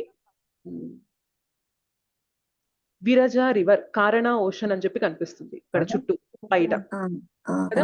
సో ఆ నీరు కూడా ఇట్లా హోల్లో నుండి వచ్చి వామనదేవి యొక్క పాదాలు కడిగి అదే మనకి భూలోకంలో గంగలాగా ప్రవహిస్తుంది అని అంటారనమాట. సో బ్రహ్మాండపు యొక్క అంచుని కూడా దాటి తాకిందనమాట. ఆ తాకడంలో ఆ గోరు అనేది తగిలి, భగవంతుని గోరు తగిలి బయట ఉన్న ఈ కారణ ఓషన్, విరజ రివర్ అంటారు కదా. సో ఈ రివర్ అనేది భగవంతుని యొక్క పాదాలనేవి తాకుతూ కడుగుతూ ఈ నేలపైకి వచ్చింది కాబట్టి ఆ నీటినే మనం ఇవాళ గంగా అని చెప్పి పిలుస్తామన్నమాట. సో గంగా నీటికి ఎంత పవిత్రత ఉంటుంది చెప్పండి? ఎన్ని పాపాలు చేసినా కూడా గంగా ఎంత పవిత్రమైందంటే మన పాపాలన్నీ కూడా కడిగేయగలదు అని చెప్పి అంటారు కదా. అవును మాతాజీ. ఆ గంగా ఎలా వచ్చింది అంటే భగవంతుని పాదాలనేవి కడిగి ఇలా వచ్చింది అంటారనమాట. ఆలోచించండి. అంటే భగవంతుని యొక్క పాదాలకి, భగవంతుని యొక్క ముఖారవిందానికి డిఫరెన్స్ అయితే లేదు. అన్ని కూడా అంతే పవర్‌ఫుల్. బట్ స్టిల్ భగవంతుని పాదాలు కడిగి వచ్చిన గంగనే మన పాపాలన్నీ తీసేస్తుంది అంటే, భగవంతుని యొక్క శ్రీముఖం నుండి ఆవిర్భవించిన భగవద్గీత మనల్ని ఇంకా ఏ స్థితికి తీసుకెళ్తుంది ఆలోచించండి. మనం గంగ నీటిలో స్నానం చేస్తేనే పవిత్రులం అవుతున్నామంటే, మరి భగవద్గీత అనే ఈ ధారలో, ఈ అమృతంలో మనం స్నానం చేస్తుంటే, అంటే స్నానం చేయడం అంటే బేసిక్‌గా ఎవ్రీడే భగవద్గీత శ్రవణం అనేది చేస్తూ, భగవద్గీతని మన జీవితంలో అవలంబిస్తున్నామంటే, మరి మనకి పాపాల జోలికి మనం అసలు వెళ్ళగలుగుతామా చెప్పండి? వెళ్ళలేం మాతాజీ. పవర్ఫుల్ అన్నమాట భగవద్గీత అనేది. మనం ఏదైతే వింటున్నామో డైలీ చాలా చాలా చాలా పవర్ఫుల్. ఎన్నో జన్మలు బహునాం జన్మనాం అంతే జ్ఞానవాన్ మాం ప్రపద్యతే అంటారు. ఎన్నో జన్మల తర్వాత నువ్వు నా దగ్గరకొస్తావు, నేను చెప్పింది వింటావని భగవంతుడే చెప్తున్నారన్నమాట. అలాంటిది మనం ఇవాళ భగవద్గీత వినగలుగుతున్నామంటే వి ఆర్ మోస్ట్ ఫార్చునేట్ అన్నమాట. ఎంతో అదృష్టం అన్నమాట అది మనకి. ఓకేనా? అండ్ ఇంకా 2 అడుగులు అయిపోయింది కదా! ఎన్ని అడుగులు అడిగారు? 3 అడుగులు కదా అడిగింది. 3 సో మ్యూట్‌లో ఉండండి. మీరు ఏదైతే పాడుతున్నారో, ఏదైతే మాట్లాడుతున్నారో అన్నీ క్లాస్‌లో వినిపిస్తున్నాయి. ఓకే. మూడో అడుగు వచ్చేసి ఇంకెక్కడ పెట్టాలి అని అన్నప్పుడు ఏం చేస్తారు బలి మహారాజ్? తలపై పెట్టమని. తలపై పెట్టమంటారు. తన తలని ఇలా ఉంచుతారనమాట. ఎప్పుడైతే వామనదేవ్ బలి మహారాజ్ తలపై తన పాదాన్ని పెడతారో బలి మహారాజ్ భూలోకం నుంచి సుతల లోకం దాకా వెళ్ళిపోతారనమాట. మళ్ళీ మీకు అది చూపించినట్లయితే అర్థమవుతుంది. ఓకే. సో ఇక్కడ బూర్ ఎర్త్ అని చెప్పి రాసింది కనిపిస్తుందా? మాతాజీ ఇది కూడా చెప్తారు కదా, నీలిధార కమండలంలో దార వేసి దానం ఇచ్చినప్పుడు శుక్రాచార్యుడు అడ్డుకుంటాడని చెప్తే వామన్ దేవుడు కమండలంలో పులతో పొడిస్తేరికి అతని కన్ను లట్ అవుతుంది అని ఉంటాయి మాతాజీ. ఇంకా డీటెయిల్స్ ఉంటాయి. నేను చాలా బ్రీఫ్ గా చెప్తున్నాను మీకు. ఓకేనా? ధన్యవాదాలు మాతాజీ. హరే కృష్ణ. చాలు. భూలోకంలో ఉన్నప్పుడు భగవంతుడు కాలు పెట్టినప్పుడు బలి మహారాజ్కి సో భూలోకం నుండి అతల వితల సుతల లోకం దాకా వెళ్ళిపోతారు. అందుకనే సుతల లోకం పక్కన చూసారా, ది అబోర్డ్ ఆఫ్ బలి మహారాజ్. బలి మహారాజ్ ఇక్కడ ఉంటారన్నమాట, సుతల లోకంలో ఉంటారు. పాతాళ లోకమా మాతాజీ? పాతాళ లోకం. సుతల పాతాళ కాదు, పాతాళ అంటే ఇంకా కిందకుంది. సుతల లోకంలో ఉంటారు బలి మహారాజ్. ఇక్కడ రాశారు కదా, ద అబోర్డ్ ఆఫ్ బలి మహారాజ్. బలి మహారాజ్ ఉండే స్థానం ఇది, సుతల లోకం. సో భగవంతుడు తన తలపైన కాలు పెట్టినప్పుడు బలి మహారాజ్ తలపైన భగవంతుడు కాలు పెట్టినప్పుడు ఆయన సుతల లోకం దాకా వెళ్ళిపోతారు అనమాట. జనరల్ గా ఈ పాస్ట్ టైం విన్నప్పుడు మనకు అనిపిస్తుంది బలి మహారాజ్ ఏం చేశారు, ఎందుకు అలాగా సుతల లోకం దాకా తీసుకెళ్లిపోయారు భగవంతుడు ఆయన్ని. ఆయన ఉన్నదంతా ఆయన ఇచ్చుకున్నారు కదా. ఇన్ఫాక్ట్ ఆయన గురువు ఏదైతే చెప్తున్నారో, బలి మహారాజ్ గురువు ఏదైతే చెప్తున్నారో అది కూడా రిజెక్ట్ చేసి మరీ ఇచ్చేసారు కదా. ఎందుకు ఇలా చేశారు అంటే ఒకటే అంటారు అనమాట ఆచార్యస్, నేను ఇస్తున్నాను, నీకు కావాల్సింది నువ్వు అడుగు అని ఒక చిన్న గర్వం ఉందన్నమాట బలి మహారాజ్లో. దాన్ని తీసేయడానికి భగవంతుడు ఆయన పాదం అనేది బలి మహారాజ్ తలపైన పెట్టి ఆయన సుతల లోకానికి పంపిస్తారు అని చెప్పి చెప్తారనమాట. ఎప్పుడైతే భగవంతుని యొక్క స్పర్శ తగులుతుందో ఇంకా లోపల కల్మషం ఉంటుందా చెప్పండి? బలి మహారాజ్ ఇంకా ప్యూరిఫై అయిపోతారనమాట. సుతల లోకంలో ఆయన ఉంటారు, సుతల లోకానికి రాజుగా ఆయన ఉంటారనమాట. అయితే ఇది జరిగిన తర్వాత భగవంతుడు అంటారనమాట, నువ్వు నన్ను చాలా ప్లీజ్ చేసావు, నీ దగ్గర ఉన్నదంతా కూడా నువ్వు నాకు ఇచ్చేసుకున్నావు కదా. నేనేం చేస్తానంటే మన దగ్గర ఉన్నది మనం భగవంతునికి ఇస్తే భగవంతుడు కూడా అదే విధంగా రెసిప్రొకేట్ అవ్వాలా లేదా చెప్పండి? అవుతాడు కదా.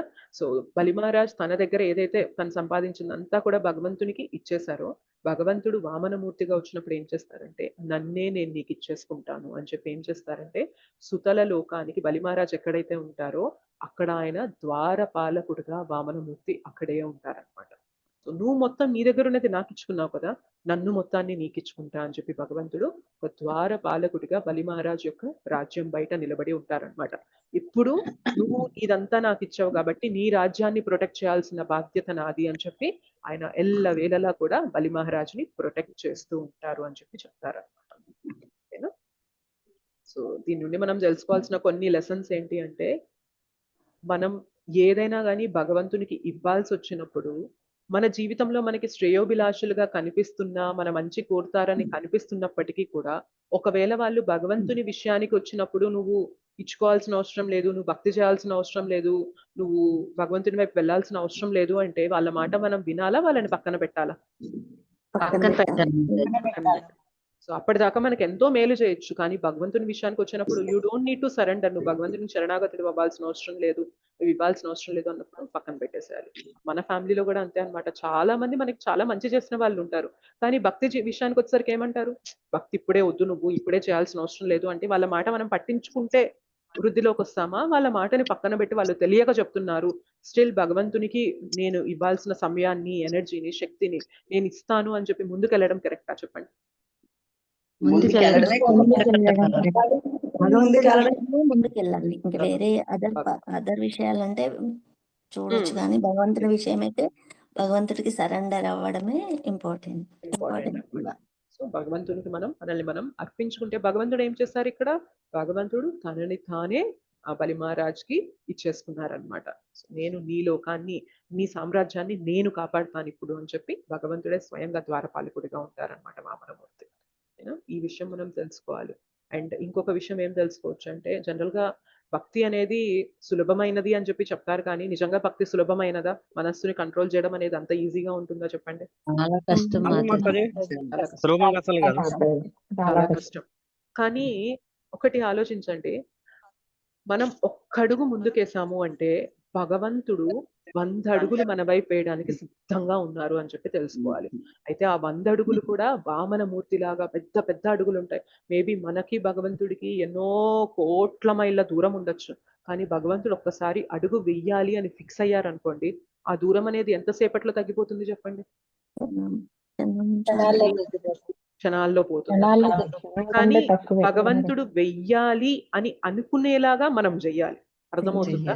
భగవంతుడు మన వైపు అడుగు వెయ్యాలి అని అనుకునేలాగా మనం భగవంతుణ్ణి తృప్తిపరచాలి, అంటే ప్రీతి చేయాలన్నమాట భగవంతుని. అది ఎలా చేస్తామంటే మన సాధనలో ఆ డెడికేషన్ చూపించినప్పుడు భగవంతుడు ఖచ్చితంగా అనుకుంటారు, నువ్వు ఏదో కోరుకొని నా దగ్గరికి రావట్లేదు, నన్నే కోరుకొని నా దగ్గరకు వస్తున్నావు అని మనం చూపించగలిగామనుకోండి సాధనలో, మన జపంలో కానీ, మన స్వాధ్యాయలో కానీ, మన శ్రవణంలో కానీ, మనం చేసే సేవలో కానీ, నాకేదో పేరు ప్రతిష్టలు రావాలనో, నన్ను గొప్పగా మెచ్చుకోవాలనో, లేకపోతే ఇంకా ఏదో భౌతిక లాభాల కోసమనో నేను భక్తి చేయడం లేదు, నేను నీ కోసమే చేస్తున్నాను అని మనం చూపించగలిగాం అనుకోండి, భగవంతుడి యొక్క అడుగు మన వైపు పడడానికి మనం ఛాన్స్ ఇచ్చిన వాళ్ళం అవుతామా అవమా చెప్పండి? ఆ కృపకి మనం పాత్రలం అవుతామా అవమా?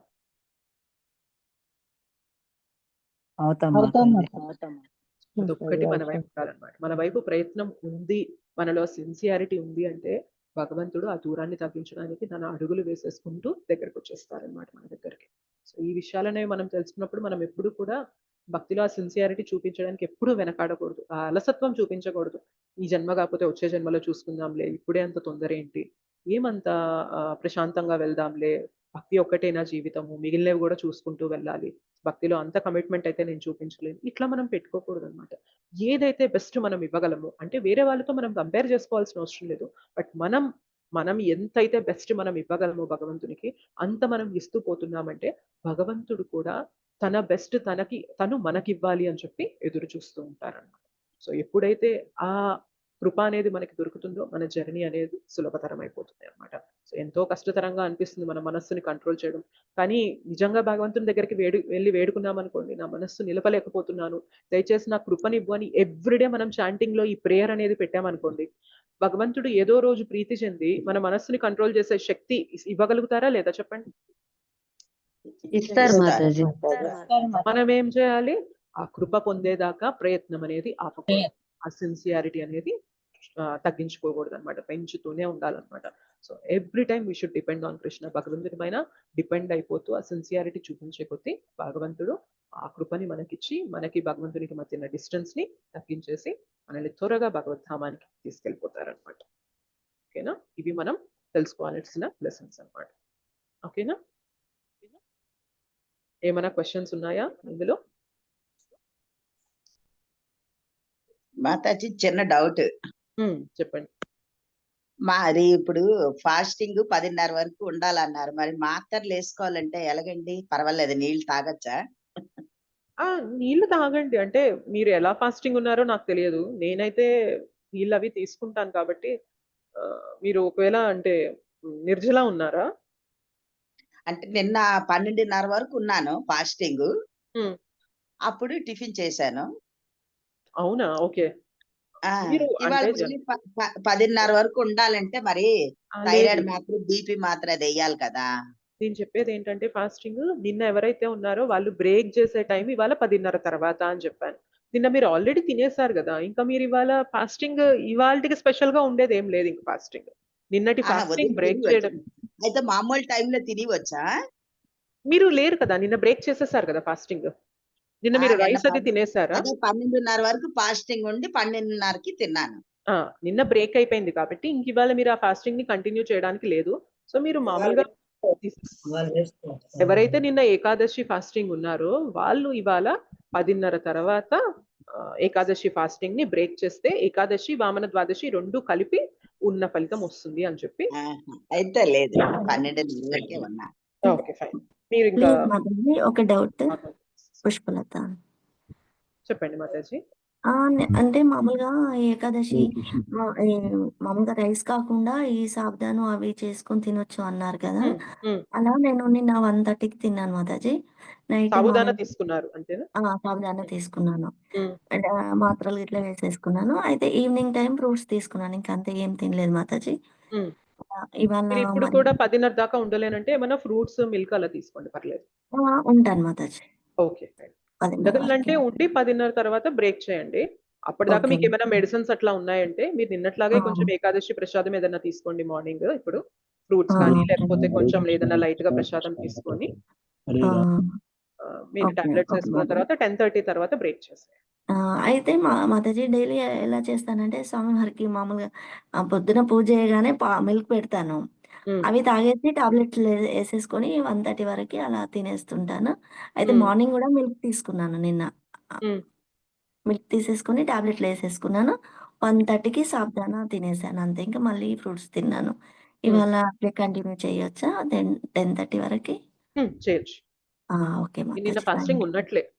ఏకాదశి ప్రసాదం తీసుకొని ఉన్నారు, ఫాస్టింగ్ ఉన్నట్లే ఏకాదశి కాబట్టి ఇవాళ ప్రసాదం. బ్రేక్ చేయండి 10:30. మాతాజీ నేను కూడా ఏకాదశి ప్రసాదం కినవా తిన్నాను అంతే. అవునా? ఓకే. మీరు అట్లాంటప్పుడు ఇంకేదన్నా తినండి. ఇప్పుడు 10:30 వరకు ఉండండి కదా అప్పుడు. అదే కినవా తిన్నాను అంతే. మరి కినవా ఇప్పుడు కూడా మీరు కిన్వా చేసుకొని తిని మీ టాబ్లెట్స్ వేసుకొని 10:30 తర్వాత బ్రేక్ చేయండి మాతాజీ, కన్యాకుమారి మాతాజీ. ఓకేనా? ఓకే. మీరు థ్యాంక్ ఎలాగో యూ. ఉన్నారు కాబట్టి 10:30 వరకు ఉండగలిగితే నేను ఫ్రూట్స్ ఈ కానీ ఏకాదశికే కాదు, ప్రతి ఏకాదశికి కినవే తింటాం. ఓకే. అయితే ఇప్పుడు కూడా మార్నింగ్ బ్రేక్‌ఫాస్ట్ టైమ్‌లో మీరు మెడిసిన్స్ ఏసుకోవాలి కాబట్టి ఇన్వానే తీసుకొని మెడిసిన్స్ ఏసుకొని మళ్ళీ 10:30కి తర్వాత రైస్ ఏదన్నా వండుకుంటే అది కొంచెం తిని బ్రేక్ చేయండి. Okay ma'am. ఓకేనా? థాంక్స్ మాతాజీ. హరే కృష్ణ. థాంక్ యూ హరే మాతాజీ. ఇంకేమైనా క్వెషన్స్ ఉన్నాయా? నిన్న క్లాస్‌లో ఏదైనా క్వెషన్స్ ఉన్నాయా? నిన్న క్లాస్‌లో ఎవరో క్వెషన్స్ అడగబోయారు. నేను ఇవాళ క్లాస్‌లో చెప్తాను అని అన్నాను. సో, ఏమైనా నిన్న క్లాస్‌లో క్వెషన్స్ ఉంటే 1 ఆర్ 2 అడగండి. చెప్పేసి రిమైనింగ్ శ్లోక కంప్లీట్ చేసి మనం క్లాస్ క్లోజ్ చేద్దాం.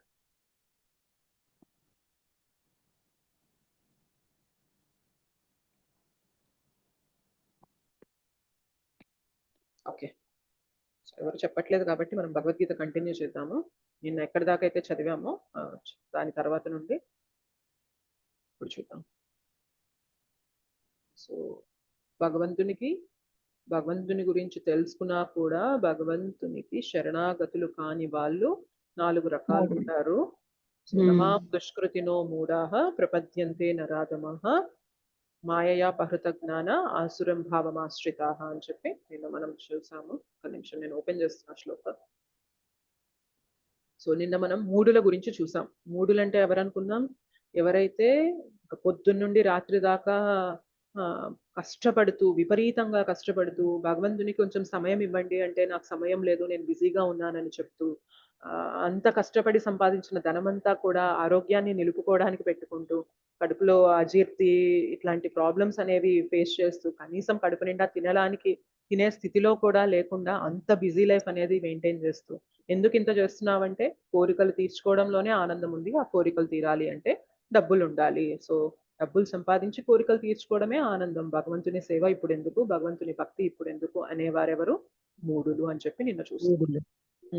కృష్ణ మాతాజీ ఇంకా సంస్కృతంలో చెప్పాలంటే ఘాతవాస్. హరే కృష్ణ. హరే కృష్ణ. సో, ఇక్కడైతే ఇంకా ప్రభుపాదుల వారు ఒక గట్టి ఎగ్జాంపుల్ వాడతారనమాట. ఏమంటారంటే, మలమును భక్షించే పందికి మంచిగా పాయసం చేసి పెట్టామనుకోండి, అది తినడానికి ఇష్టపడుతుందా? అస్సలు ఇష్టపడదు మాతాజీ. పర్పోర్ట్లో అదే చెప్పారనమాట. మంచి స్వీట్ మీట్స్ అంటే మనం పాలు, పంచదార వేసి చక్కగా మంచి స్వీట్ చేసి పెట్టామనుకోండి, అది ఇష్టపడదనమాట. ఎందుకంటే దాని నేచర్ ఏంటి అంటే ఆ మలం తినడంలోనే దానికి ఆనందం ఉంది. వేస్ట్ తినడంలోనే ఆనందం ఉంది కాబట్టి. సో, ఈ మూఢులకి ఏంటి అంటే భౌతికంగా ఎక్కడ సుఖం దొరుకుతుందా అనే వెతకడంలోనే ఆనందం ఉంది కాబట్టి భగవంతుని గురించి వినండి, భగవంతుని గురించి తెలుసుకోండి అంటే మాత్రం వాళ్ళకి స్వీట్ పెడుతున్నప్పుడు వాళ్ళు నిరాకరిస్తారనమాట. నాకు వద్దు, నాకు సమయం లేదు, నేను ఇందులోనే బిజీగా ఉన్నాను అని చెప్పి చెప్తారనమాట. ఓకేనా? నెక్స్ట్ కేటగిరీ చూద్దాం. నెక్స్ట్ నరాధముడు గురించి చెప్తున్నారు. సో ఎవరైనా ఒకసారి చదువుతారా ఇది, లేదా నేనే కొంచెం కొంచెం చదువుతూ చెప్తానులేండి. మొత్తం చదివి ఎక్స్ప్లెయిన్ చేయడం అంటే కష్టం, కొంచెం కొంచెం చదువుతూ నేను చెప్తాను. నరాధముడు దుష్కృతులలో 2వ తరగతి సంబంధించిన వాడు. Second category. నరుడు అనగా మానవుడు మరియు అధముడు అనగా నీచుడైన వాడనియు అర్థం. సో నరులలో అధముడు నీచుడైన వాడు అని చెప్తున్నారు. మొత్తం 84 లక్షల వివిధ జీవరాశులలో మానవ జాతులు 4 లక్షల రకములు. సో ఎన్ని జీవరాశులు ఉన్నాయి? ఇంతకుముందు క్లాసెస్ లో కూడా చెప్పుకున్నాం మనం. 84 లక్షలు. 84 లక్షలు. 84 లక్షల్లో మానవ జాతికి సంబంధించిన స్పీషీస్ అన్ని ఉంటాయి. ఎన్ని జాతులు ఉంటాయంటే 4 లక్షలు మానవ జాతుల కిందకు వస్తాయి. వీనిలో మిక్కిలి అనాగరికములైన అల్ప మానవ జాతులు అసంఖ్యాకములుగా ఉన్నవి. వీటిలో కూడా అనాగరికత అంటే అన్సివిలైజ్డ్ క్లాస్ అనేవారు ఇంకా చాలా మంది ఉన్నారన్నమాట ఈ 4 లక్షల్లో. క్రమబద్ధమైన సాంఘిక, రాజకీయ, ఆధ్యాత్మిక జీవన సిద్ధాంతములు కలిగి ఉన్నట్టి వారే నాగరిక మానవులు.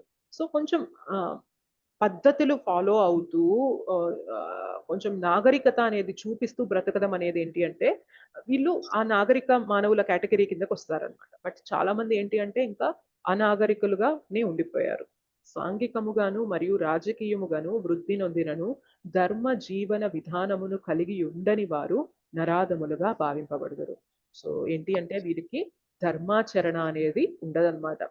సో నాకు కావాల్సింది నేను పొందుతున్నానా అనే ఇదిలోనే ఉంటారు తప్ప ఇది ధర్మమా కాదా, ఇబ్బంది కలిగిస్తున్నానా వేరే ఎవరికైనా అన్న ఆలోచన, విచక్షణ అనేది కూడా ఉండని స్థితిలో కొందరు ఉంటారన్నమాట. వారిని నరాధములు అంటున్నారు. ధర్మ సిద్ధాంతములను అనుసరించుటకు గల ప్రయోజనము పరతత్వము గూర్చియు అతనితో మానవునకు గల సంబంధమును గూర్చియు ఎరుగుటయే యగును. సో ధర్మ సిద్ధాంతాలు అనేవి ఎందుకు పాటిస్తామంటే మనము అసలు ఎవరు దీనికి ఈ జగత్తు మొత్తం నడుస్తుంది కదా, దీనికి అతీతంగా ఎవరున్నారు, ఎవరు దీన్ని నడిపిస్తున్నారు, దీనికి ఆయనకి మనకి ఉన్న సంబంధం ఏంటి అని తెలుసుకోవడం అనేదే ఆ ధర్మం యొక్క మెయిన్ ఉద్దేశం అన్నమాట. కనుక భగవత్ రహితమైన ధర్మము ఎన్నడును ధర్మము కానే కాదు. సో భగవంతుణ్ణి పక్కన పెట్టి ఏదైతే ధర్మం అని చెప్తున్నారో అది ధర్మం అనేది కానే కాదు అని చెప్పి చెప్తున్నారు అనమాట. ఇవాళ మీరు చూసినట్లయితే మనం నేమ్స్ అనేది తీసుకోవడం లేదు, కానీ సో కాల్డ్ రిలీజియన్స్, ఇవాళ మనం పిలిచే సో కాల్డ్ రిలీజియన్స్ అనేవి నిజంగా భగవంతుని ప్రేమ అనే దానిపైన అసలు ఎక్కడైనా ఫోకస్ జరుగుతుందా చెప్పండి? జరగదు మాతాజీ. జరగదు. సో ఏ ధర్మం అయితే భగవంతుని గురించి చెప్తూ మనం భగవంతుని అంశలము, ఆయనకి దగ్గర అవ్వాలి అని ఏ ధర్మం అయితే చెప్తుందో ఆ ధర్మమే మనల్ని ఉద్ధరింపగలదన్నమాట. కానీ భగవంతుడు లేనే లేడు, నేనే కొన్ని రూల్స్ అండ్ రెగ్యులేషన్స్ నేను చెప్తాను, సో మనుషులు చంపుకుంటూ ఉండాలి, ఇదే కరెక్ట్ అని చెప్పి ఏదైతే ధర్మం అనేది ఇవాళ చెప్తున్నారో సో అది ధర్మం అవుతుందా చెప్పండి? భగవంతుడు ఎప్పుడైనా అది కోరుకుంటాడా? అసలు అందరం కూడా భగవంతుని అంశలమైనప్పుడు ఏ తల్లి అయినా గానీ ఒక బిడ్డ ఇప్పుడు తల్లికి 10 మంది బిడ్డలు ఉన్నారనుకోండి, 2-3 బిడ్డలు అలా కొట్టుకొని చచ్చిపోతే తల్లికి కోరుకుంటుందా అట్లాగా? కోరుకోదు మాతాజీ. కానీ ఇవాళ సో కాల్డ్ రిలీజియన్స్ ఏమంటున్నాయి, సో మేము ఏవైతే చెప్తున్నామో అదే ధర్మం.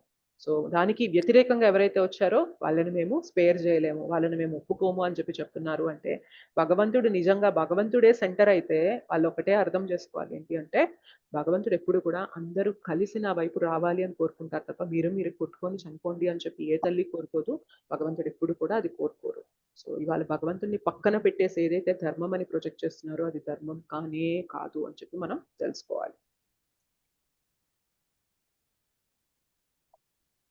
సో ఎప్పుడు కూడా ధర్మం మనలో దైవీ గుణాల్ని పెంచుతూ ఉండాలి. సో జెలసీ, పక్కన వాళ్ళని చూసి ఈర్ష్య పడే గుణం అనేది న్యాచురల్ గా ఉంటుంది అందరిలో. ధర్మాన్ని ఫాలో అయ్యే కొద్ది ఏమవుతుంది, ఆ జెలసీ అనేది కంపాషన్, కరుణలాగా మారాలి. అరే పక్కన వాళ్ళు వాళ్ళ జీవితాన్ని ఇలా వృధా చేసుకుంటున్నారే, భగవంతుణ్ణి పట్టుకొని భగవంతుని వైపు వెళ్ళాలి అని వారిపైన కరుణ కలిగింది అనుకోండి, అది నిజమైన ధర్మం అన్నమాట. సో పక్కన వాళ్ళు ఏదో వృద్ధి చెందుతున్నారు అని చెప్పి ఈర్ష్యపడకుండా, కుళ్ళిపోకుండా వాళ్ళ ఆనందపడుతున్నారు అని చెప్పి మనం కూడా దాన్ని చెరిష్ చేయగలగడం అనేది నిజమైన ధర్మం అనేది బోధిస్తూ ఉంటుంది అనమాట. సో బేసిక్ గా మనలో ఈ ట్రాన్స్ఫర్మేషన్ అనేది ఏదైతే తీసుకొస్తుందో అది మాత్రమే నిజమైన ధర్మం. లేదు అంటే మాత్రం మనం పెట్టుకున్న రూల్స్ అండ్ రెగ్యులేషన్స్, సో నాకు నచ్చినట్టుగా ఇలా చేస్తాను అనేది మాత్రం ఎప్పుడు కూడా ధర్మ సిద్ధాంతం కాదనమాట. కనుక భగవద్ రహితమైన ధర్మము ఎన్నడూను ధర్మము కానే రాదు. భగవానుడైన శ్రీకృష్ణుడు తనకంటే అధికుడు లేడనియు మరియు తానే పరమ సత్య స్వరూపుడనియు భగవద్గీత యందు స్పష్టముగా తెలిపి ఉన్నాడు. క్లియర్ గా చెప్పేశారనమాట. అందరూ కూడా ప్రతి ఒక్కరు కూడా ఏమంటారు అంటే, ఇప్పుడు గణపతిని అడిగామనుకోండి, Krishna is the supreme lord అంటారనమాట. లార్డ్ శివాని అడిగామనుకోండి, Krishna is the supreme lord అంటారనమాట. పార్వతీదేవిని అడిగామనుకోండి, Krishna is the supreme lord అంటారనమాట. కృష్ణుడి దగ్గరికి అడిగామనుకోండి, yes I am the supreme lord అని చెప్పి భగవంతుడే అంటున్నారు అనమాట. సో బేసిక్ గా ప్రతి ఒక్కరు కూడా భగవంతుడు, దేవాది దేవుడు కృష్ణుడు అని చెప్పి చెప్తున్నారు. అండ్ కృష్ణ స్వయంగా చెప్తున్నారు, నేనే భగవంతుణ్ణి అని కూడా చెప్తున్నారు. అయినప్పటికీ కూడా మనం నమ్మలేకపోతున్నాము. మనకి ఇంకా డౌట్స్, క్లారిఫికేషన్స్ కావాలి అంటే సమ్వేర్ మనం శ్రద్ధగా వినలేక, దానిపైన విశ్వాసం లేక, శాస్త్రాలపైన విశ్వాసం లేక అవుతుంది తప్ప, ఎవరైతే భగవద్గీత సిన్సియర్ గా వింటారో వాళ్ళకి క్లారిటీ లైఫ్ లో వచ్చేస్తుంది అనమాట. ఇక crystal clear clarity. Krishna is the supreme lord, I belong to Krishna, నేను భగవంతునికి సంబంధించిన వాడిని, నాకు భగవంతునికి మధ్యన సంబంధం ఎస్టాబ్లిష్ చేసుకోవడమే మానవ జన్మ యొక్క లక్ష్యం. ఇందులో క్లారిటీ రాకుండా ఉంటుందా చెప్పండి?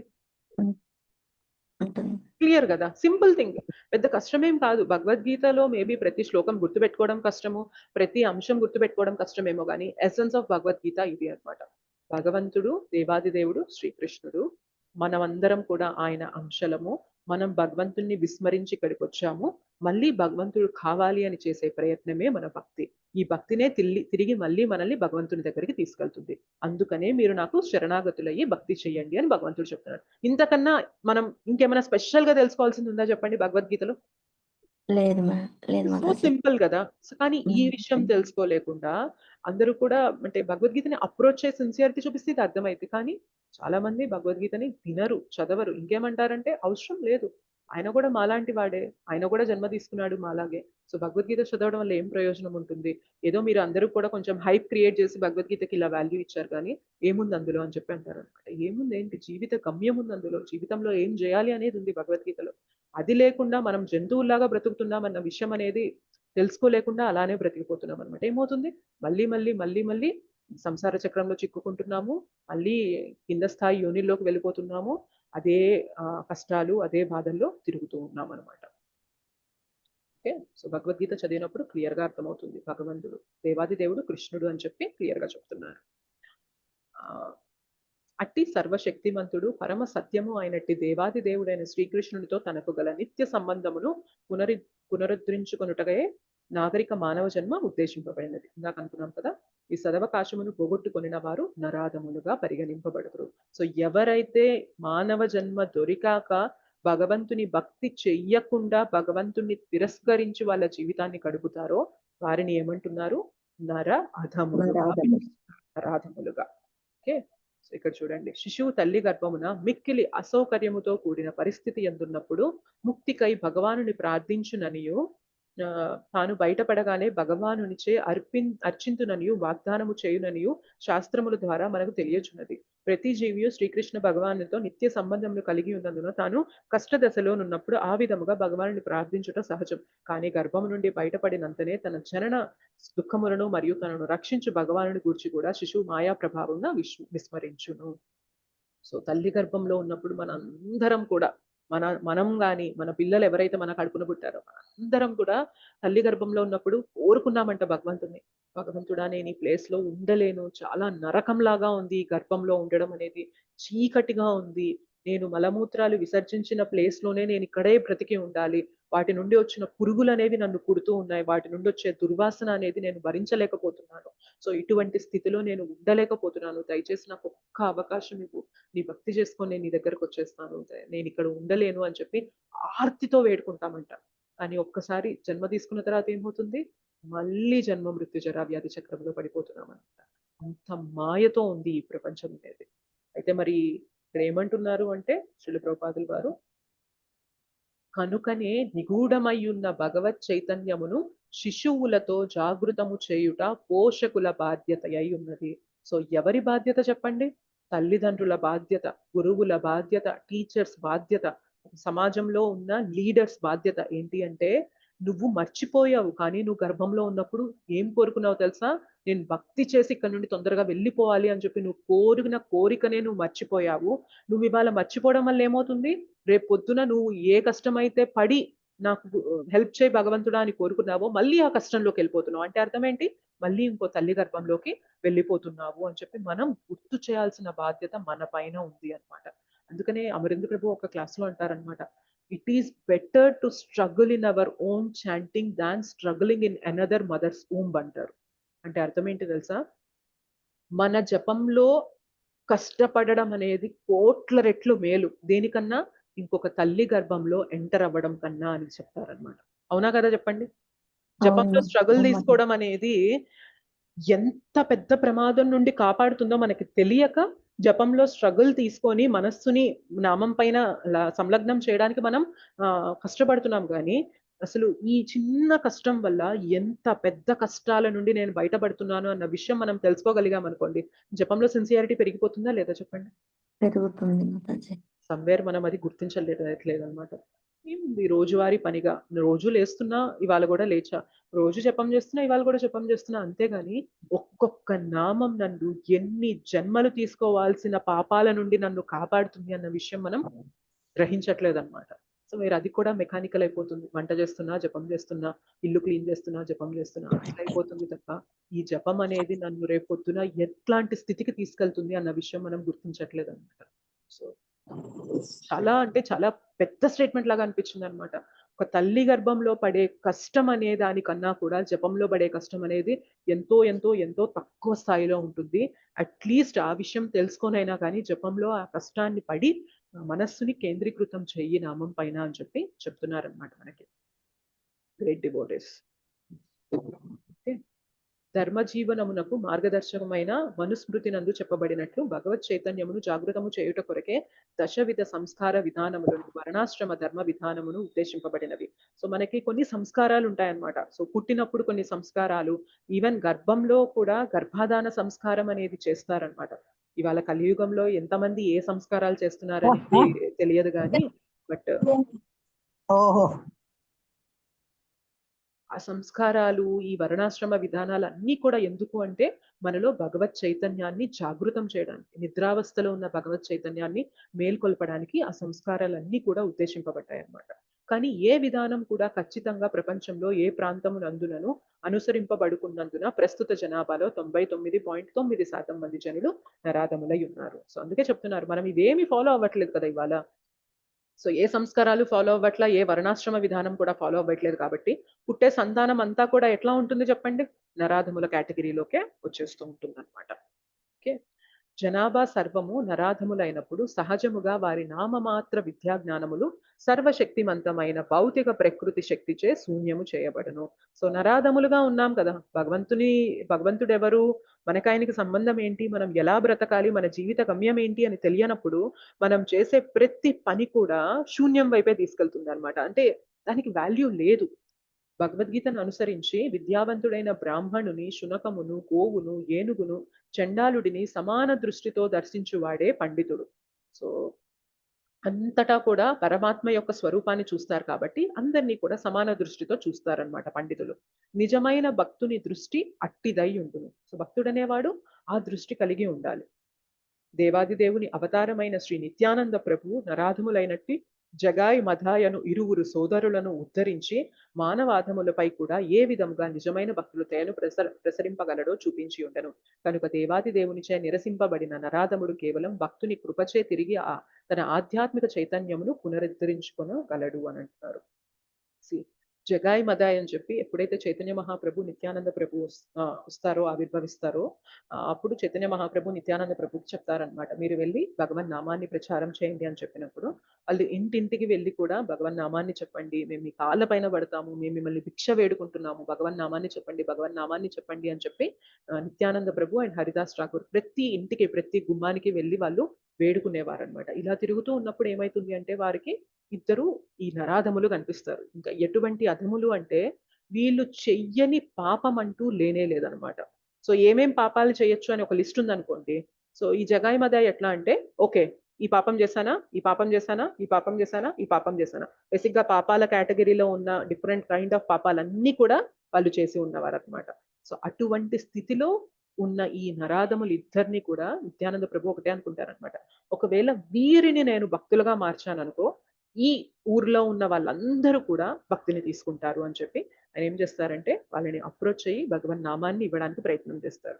అందులో ఒకరు ఏం చేస్తారు అంటే వాళ్ళు మద్యం సేవిస్తూ ఉన్నప్పుడు, మట్టి కుండల్లో మద్యం అనేది సేవిస్తున్నప్పుడు ఎప్పుడైతే నిత్యానంద ప్రభు వచ్చి మీరు భగవన్ నామాన్ని చెప్పండి అని చెప్పి చెప్తారో ఆయనకి కోపం వచ్చి, నువ్వు నాకు చెప్పడానికి వస్తావా, నువ్వు నాకు చెప్పేదేంటి, నాకు అన్నీ తెలుసు అని చెప్పి ఆ మట్టి కుండని నిత్యానంద ప్రభు పైన వేస్తారన్నమాట. ఎప్పుడైతే వేస్తారో ఆయన తల నుండి కటకటకటక రక్తం కారుతుంది. చైతన్య మహాప్రభు వస్తారనమాట ఈ విషయం తెలుసుకొని. ఇమీడియట్ గా సుదర్శన చక్రాన్ని పిలిచి ఆయన చంపేయండి అని చెప్పి ఆజ్ఞాపించబోతుంటే నిత్యానంద ప్రభు ఆపుతారు. తండ్రి అలా చేయొద్దు దయచేసి, వారికి మీ కృప ఇవ్వాలి అని చెప్పి నేను వారిని అప్రోచ్ అయ్యాను. అయినా ఆయన నన్ను కొట్టబోతుంటే ఇంకొక ఆయన నన్ను ఆపారు అని చెప్పి తెలుసుకున్నప్పుడు చైతన్య మహాప్రభు అంటారనమాట, ఏంటి నిత్యానంద ప్రభువుని కొట్టబోతుంటే నువ్వు ఆపావా, డెఫినెట్లీ నీకు నా కృప దొరుకుతుంది అని చెప్పి ఆయనకు కృపనిస్తారనమాట. సో తన ఫ్రెండ్ కూడా వేడుకుంటారు, ఎవరైతే కొట్టారో ఆయన చైతన్య మహాప్రభు పాదాల మీద పడి నేను తెలియక తప్పు చేశాను నన్ను క్షమించండి అని చెప్పి ఎప్పుడైతే ఉంటారో ఆయనకు కూడా కృపనిచ్చేసి అప్పుడు అంటారనమాట చైతన్య మహాప్రభు, మళ్ళీ మీరు ఈ పన్నుల జోలికి వెళ్లకుండా మీరు మంచి వైష్ణవులుగా బ్రతుకుతాను అని చెప్పి మాట ఇస్తే ఆ కృపని మీకు ఇస్తాను అని అంటారనమాట. అప్పుడు వాళ్ళు మాట ఇవ్వడంతో భగవంతుని కృప అనేది వీళ్ళకి తోడయ్యి వాళ్ళు భగవన్ నామాన్ని చెప్పడం అనేది ప్రారంభిస్తారనమాట. ఇదంతా ఎలా పాసిబుల్ అయింది చెప్పండి? జగాయి మదాయికి భగవంతుణ్ణి రీచ్ అవ్వడం అనేది అసలు పాసిబిలిటీ ఉందా? లేదు. కానీ ఎవరి వల్ల పాసిబుల్ అయితే భక్తుని వల్ల పాసిబుల్ అయిందనమాట.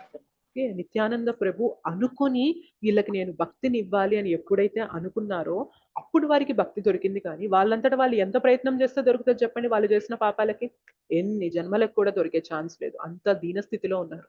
కానీ భక్తుడి హృదయం ఎలా ఉంటుంది అంటే నేను భక్తిని ఇవ్వాలి, వీళ్ళు అధమ స్థితిలోకి వెళ్ళిపోతున్నారు అని భక్తుని హృదయం పరితపిస్తూ ఉంటుంది అనమాట. శ్రీల ప్రభుపాద్ కూడా అదే కేటగిరీలో వస్తారు మనకి. హిప్పీస్ ఎవరైతే మొత్తం సమాజం అంతా కూడా వాళ్ళని వదిలేసింది అనమాట యుఎస్ లో, అమెరికాలో. సో వారు అన్నిటికీ అగేన్స్ట్ అయిపోయి మేము ఏదైతే లైఫ్ మీరు జీవిస్తున్నారో, పొద్దున్నే లేచి ఆఫీస్కి వెళ్ళడం, డబ్బులు సంపాదించడం, పెళ్లి చేసుకోవడం, పిల్లల్ని గండం, ఇట్లాంటి లైఫ్ మాకొద్దు అని చెప్పి సమాజానికి విరుద్ధంగా తిరిగిపోయారు అనమాట. తిరిగిపోయి వీళ్ళు డ్రగ్స్ కి బానిస అయిపోవడము, ఆల్కహాల్ కని, సో ఇష్టం వచ్చినట్లు వాళ్ళు బ్రతుకుతూ ఉంటారు అనమాట. సో వీళ్ళు ఎట్లా అయిపోయారంటే ఇంకా యుఎస్ గవర్నమెంట్ వీళ్ళు ఒక పెద్ద తలనొప్పిగా తయారైపోయారు అనమాట. సో ఏం చేయాలి వీళ్ళని అని అనుకునే పరిస్థితుల్లో మనకి శ్రీల ప్రభుపాద్ వెళ్ళి వాళ్ళందరినీ కూడా భక్తులుగా మార్చారు హరినామాన్ని ఇచ్చి. సో భక్తుని హృదయం అలా ఉంటుందన్నమాట. సో బేసిక్ గా నరాధములుగా ఉన్న వారిని ఉద్ధరింపడానికి ఒకటే మార్గం ఏంటి అంటే భగవద్ భక్తుల యొక్క కృప వారి పైన పడిందనుకోండి, మెల్లిగా వారు భగవత్ మార్గంలోకి వచ్చేసి వాళ్ళు శుద్ధ భక్తులుగా కూడా మారిపోగలరు అనమాట. అది భక్తుని యొక్క కృప అంత గొప్పగా ఉంటుందన్నమాట. ఇవాళ మన లైఫ్ లో కూడా మనం భక్తి తీసుకోగలిగాము అంటే భక్తుని యొక్క కృప వల్లనే పాసిబుల్ అయిందా కాదా చెప్పండి? 100% భక్తుల యొక్క కృపనే. సడన్ గా మనం ఏదో నిద్రపోయి అలా లేవగానే అరే నాకు భగవంతుని పైన ప్రేమ కలిగింది అన్న స్థితి ఎవరికైనా వస్తుందా? అలా మిరకిల్ గా ఏమి ప్రేమ జరగదు కదా. భగవద్ భక్తులు మన పైన కృప చూపించి వారి నోటి వెంట వచ్చే కథ మనం ఎప్పుడైతే వింటామో అప్పుడే మనలో నిద్రావస్థలో ఉన్న భక్తి జాగృతం అవుతుంది అనమాట. ఎందుకంటే బేసిక్ గా భక్తుల హృదయంలో భగవంతుడు ఉంటారనమాట. సో భగవంతుడు పరమాత్మ మనందరి హృదయంలో కూడా మరి ఉంటారు కదా. అంటే మనందరి హృదయంలో పరమాత్మ లాగా ఉంటారు, కానీ భక్తుల హృదయంలో భగవంతునిలాగే భగవంతుడు ఉంటారు అనమాట. సో ఎప్పుడైతే వారి నోటి వెంట మనం కథని వింటామో వారి హృదయంలో ఉన్న భగవంతుణ్ణి వారి మాటల ద్వారా మన చెవులలోకి పంపిస్తారనమాట. సో వింటున్నప్పుడు బేసిక్ గా జరిగేది ఇదే అనమాట.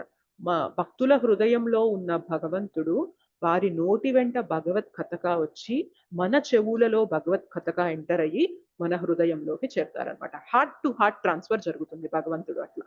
సో అందుకనే ఎప్పుడైతే అలా సిన్సియర్ గా వింటామో మనం భక్తి మార్గంలోకి వచ్చేస్తాం అనమాట. ఇక్కడ భగవంతుడు వచ్చేస్తాడు కదా, వినడంలో భగవంతుడు వచ్చేస్తాడు కాబట్టి మనం భక్తి వైపు తిరుగుతాం అనమాట. అంత రహస్యం దాగి ఉంటుంది శ్రవణంలో, వినడంలో. సో నరాధములుగా ఉన్నవారు ఉద్ధరింపబడడానికి ఒకటే మార్గం ఏంటి అంటే శ్రవణం అనమాట. ఇన్ఫాక్ట్ నరాధములే కాదు, మిగిలిన కేటగిరీ కూడా మూడులు కానీ, మాయతో వారి జ్ఞానం కప్పబడిన వారు కానీ, అండ్ అసురులు కానీ, వీళ్ళందరూ కూడా శ్రవణం ఎప్పుడైతే చేస్తారో శుద్ధ భక్తుల నోటి నుండి ఆటోమేటిక్ గా వాళ్ళు భగవంతునికి శరణాగతులు అయ్యే వైపు తిరుగుతారు. కొంచెం ఫాస్ట్ గా చూద్దాం, ఇవాళ కూడా లేట్ అయిపోతుంది. నెక్స్ట్ ఏమంటున్నారు? దుష్కృతుల గురించి చెప్తున్నారు. సో వీళ్ళేంటి అంటే మాయతో వారి జ్ఞానం అపహరింపబడింది అనమాట. సో వీరు పేరుకి చాలా పెద్ద గొప్ప శాస్త్రవేత్తలు అయి ఉండొచ్చు, గొప్ప తత్వవేత్తలు అయి ఉండొచ్చు, కానీ వారి జ్ఞానం అంతా కూడా మాయతో కప్పబడి ఉంటుంది. నేను అనుకున్నట్లు మనం పెట్టిన వస్తువు పెట్టిన చోట ఉంది అంటే గ్రావిటేషనల్ ఫోర్స్ అని చెప్పి ఎంతో పెద్ద ఇన్వెన్షన్ చేసి కనుక్కున్నామని చెప్పి చెప్తారు. అఫ్ కోర్స్ అది కూడా తెలివితోనే సామర్థ్యం అది కుదురుతుంది. బట్ ఏంటి అంటే గ్రావిటేషనల్ ఫోర్స్ ఉంది కాబట్టి వాళ్ళు అన్ని నిలబడుతున్నాయి అని తెలుసుకుంటారు. దానికి తగ్గట్టుగా వాళ్ళు అన్ని కన్స్ట్రక్షన్స్ చేస్తారు. కానీ ఈ గ్రావిటేషనల్ ఫోర్స్ అనేది ఎవరు ఆపరేట్ చేస్తున్నారు అన్న విషయాన్ని మాత్రం మర్చిపోతారు. ఇప్పుడు చూడండి, మనకి ఎంత ఆటోమేటెడ్ వాషింగ్ మిషన్ ఉన్నా కూడా మనం బట్టలు అందులో వెయ్యాలి, డిటర్జెంట్ అందులో వెయ్యాలి, బటన్ ప్రెస్ చేయాలి. సో బటన్ ప్రెస్ చేయకుండా దానంతట అదే బట్టలన్నీ తీసుకొచ్చి డిటర్జెంట్ వేసేసుకొని అదే తిరగడం జరుగుతుందా చెప్పండి? ఎక్కడైనా అలాంటి మిషన్ చూసామా మనము? తిరగదు. బేసిక్ గా మెటీరియల్ ఎప్పుడు కూడా వర్క్ అవ్వాలి అంటే వెనక ఒక చైతన్యం ఉండాలి, వెనక ఒక బ్రెయిన్ అనేది ఉండాలన్నమాట, చైతన్యం ఉండాలి. సో హ్యూమన్ ఇంటర్వెన్షన్ లేకుండా ఏ మెషిన్ కూడా వర్క్ అవ్వదు. ఎంత ఆటోమేటిక్ కార్ అయినా కూడా ఒక బటన్ ప్రెస్ చేస్తేనే అది ఆటోమేటిక్ గా వర్క్ అవ్వడం అనేది జరుగుతుంది. కానీ ఏం లేకుండా దానంతట అదే చేయడం అనేది కుదరదు అనమాట. సో ఈ మాయతో జ్ఞానం కప్పబడిన వారు ఎలా ఉంటారు అంటే భగవంతుని అవసరం లేదు, అంతా నా ఆవిష్కరణతోనే జరుగుతుంది. నీ ఆవిష్కరణతో జరుగుతుంటే గ్రహాలు ఏమి శక్తి ఉండబట్టి గ్రహాలు ఎలా గాల్లో తేలుతూ ఉన్నాయి చెప్పండి? ఇవాళ నేను ఇప్పుడు ఒక వస్తువు ఇట్లా పైకి వేసాను అనుకోండి, అది గాల్లో తేలుతూ ఉంటుందా, కింద పడుతుందా? కింద పడిపోతుంది. మరి ఇంత ఇంత పెద్ద పెద్ద గ్రహాలు అలా వాటి కక్షలో తిరుగుతూ, ఇప్పుడు భూమి తన కక్షలో తిరుగుతుంది. సో జూపిటర్, మార్స్, వీనస్, ఇట్లా మర్క్యూరీ, ఇట్లాంటి వీళ్ళన్ని గ్రహాలు కూడా సూర్యుని చుట్టూ ఆ కక్షలో తిరుగుతున్నాయి అంటే ఎవరో ఒకరు దాన్ని అలా తిప్పడానికి, వాటి ఆ గ్రహాలను అలా నిలపడానికి వెనక ఏదో ఒక శక్తి ఉంటుందా లేదా? ఎవరో ఒకరు వాటిని ఆపరేట్ చేయాలా లేదా? కానీ మాయతో జ్ఞానం కప్పబడిన వారు ఏమనుకుంటారు అంటే, నా ఇన్వెన్షన్ చూసావా, మెర్క్యూరీ వెనకాల వీనస్ ఉంటుంది, వీనస్ వెనకాల ఎర్త్ ఉంటుంది, ఎర్త్ వెనక ఇది ఉంటుంది, దాని వెనక ఇది ఉంటుంది అని చెప్పి నేను గొప్పగా కనుక్కున్నాను అనుకుంటారు. కానీ ఇంకొక స్టెప్ ముందుకెళ్ళి అసలు నేను కనుక్కోవడానికి వాటిని అక్కడ పెట్టింది ఎవరు, వాటిని అలా నిలిపింది ఎవరు, వాటి కక్షలో అలా తిప్పేది ఎవరు అన్న దానికి మాత్రం వాళ్ళు వెళ్ళలేరన్నమాట. సో ఈ నాలెడ్జ్ అంటే ఏంటి అంటే కేవలం కొంతవరకే రిస్ట్రిక్ట్ అయిపోతుంది, మాయతో కప్పబడిపోయి ఉంటుంది. మాయకి బియాండ్ వెళ్ళి ఒక వ్యక్తి ఉన్నారు, ఆయన వీటన్నిటిని నడుపుతున్నారు అని చూసే శక్తి వాళ్ళకి ఉంటది అనమాట. ఓకే, ఇది థర్డ్ కేటగిరీ. నెక్స్ట్ దుష్కృతులలో చివరి తరగతి వారెవరు అంటే అసుర స్వభావం కలవారనమాట. సో వీళ్ళు ఇంకా ఏంటి అంటే కంప్లీట్ గా భగవంతుని రిజెక్ట్ చేసేస్తారు, భగవంతుని అవసరం లేదు అని. మనకి హిరణ్యకశ్యపు, రావణ వీళ్ళందరూ కూడా ఏంటి అసుర జాతి కిందకే వచ్చేస్తారు కదా. సో భగవంతుని ఇది లేదు, భగవంతుడు ఎంత శక్తివంతుడైనప్పటికీ కూడా నా శక్తి ముందు ఆయన నిలబడరు అని చెప్పి వాళ్ళు ఎప్పుడు కూడా భగవంతుడికి అగేన్స్ట్ గా ఉంటారనమాట. శాస్త్రాలను కూడా వారికి తగ్గట్టుగా వాళ్ళు వాడుకుంటారు, కానీ శాస్త్రాల్లో భగవంతునికి శరణాగతులు అవ్వాలి అన్న విషయాన్ని వాళ్ళు పక్కన పెట్టేస్తారనమాట. అండ్ మాయలో కప్పబడిన వారు ఇంకొకటి ఏం చేస్తారు అంటే భగవంతుడు కూడా మాయ కింద కట్టుబడతాడు అని చెప్పి నమ్ముతూ ఉంటారనమాట. సో జనరల్ గా భగవంతుడు మాయలో కట్టుబడతారా, భగవంతుడు మాయకి అతీతంగా ఉంటారా చెప్పండి? భగవద్గీత చదివితే మనకి తెలుస్తుంది. మాయకి అతీతంగా ఉంటారు. భగవంతుడు ఈ మాయా ప్రపంచంలోకి వచ్చినప్పటికీ కూడా ఆయన మాయకి అతీతంగా ఉండగలరు అనమాట. అందుకే ఆయన భగవంతుడు. మాయా ప్రపంచంలోకి వచ్చి మనలాగా మాయతో మోహితులు అయిపోయారు అనుకోండి, ఇక మనకి భగవంతునికి తేడా లేదు కదా.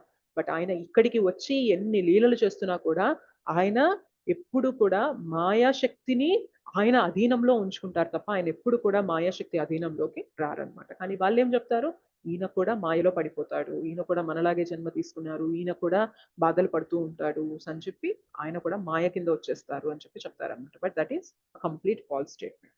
సో ఎవరైతే ఈ 4 కేటగిరీస్ లోకి వస్తారో వీరెప్పుడు కూడా భగవంతునికి శరణాగతులు అవ్వడానికి సిద్ధంగా ఉంటారు, శరణాగతులు అవ్వరు అని చెప్పి చెప్తున్నారు. మరి వీళ్ళందరూ శరణాగతులు అవ్వాలి అంటే ఒకటే మార్గం ఏంటి అంటే భగవద్భక్తుల నుండి కథాశ్రవణం ఎప్పుడైతే జరుగుతుందో మెల్లమెల్లగా లోపల ఉన్న అజ్ఞానం అనేది క్లీన్ అవుతూ ఉంటుంది అనమాట. అప్పుడు భగవంతుని వైపు తిరగడం అనేది పాసిబుల్ అవుతుంది. ఓకేనా? సో నా 4 కేటగిరీస్ ఆఫ్ పీపుల్ అనేది మనం నిన్న క్లాస్లో ఇవాళ క్లాస్లో చూసాము. వీళ్ళు భగవంతునికి శరణాగతులు అవ్వడానికి సిద్ధంగా ఉండరు అని చెప్పి తెలుసుకున్నాం. నెక్స్ట్ శ్లోక అనేది 4 క్లాసెస్ ఆఫ్ పీపుల్, 4 రకాల జనాలు భగవంతునికి శరణాగతులు అవ్వడానికి సిద్ధంగా ఉంటారు. వారు ఎవరు అనేది నెక్స్ట్ శ్లోకం మనకి చెప్తారు. ఓకేనా, క్లియరా?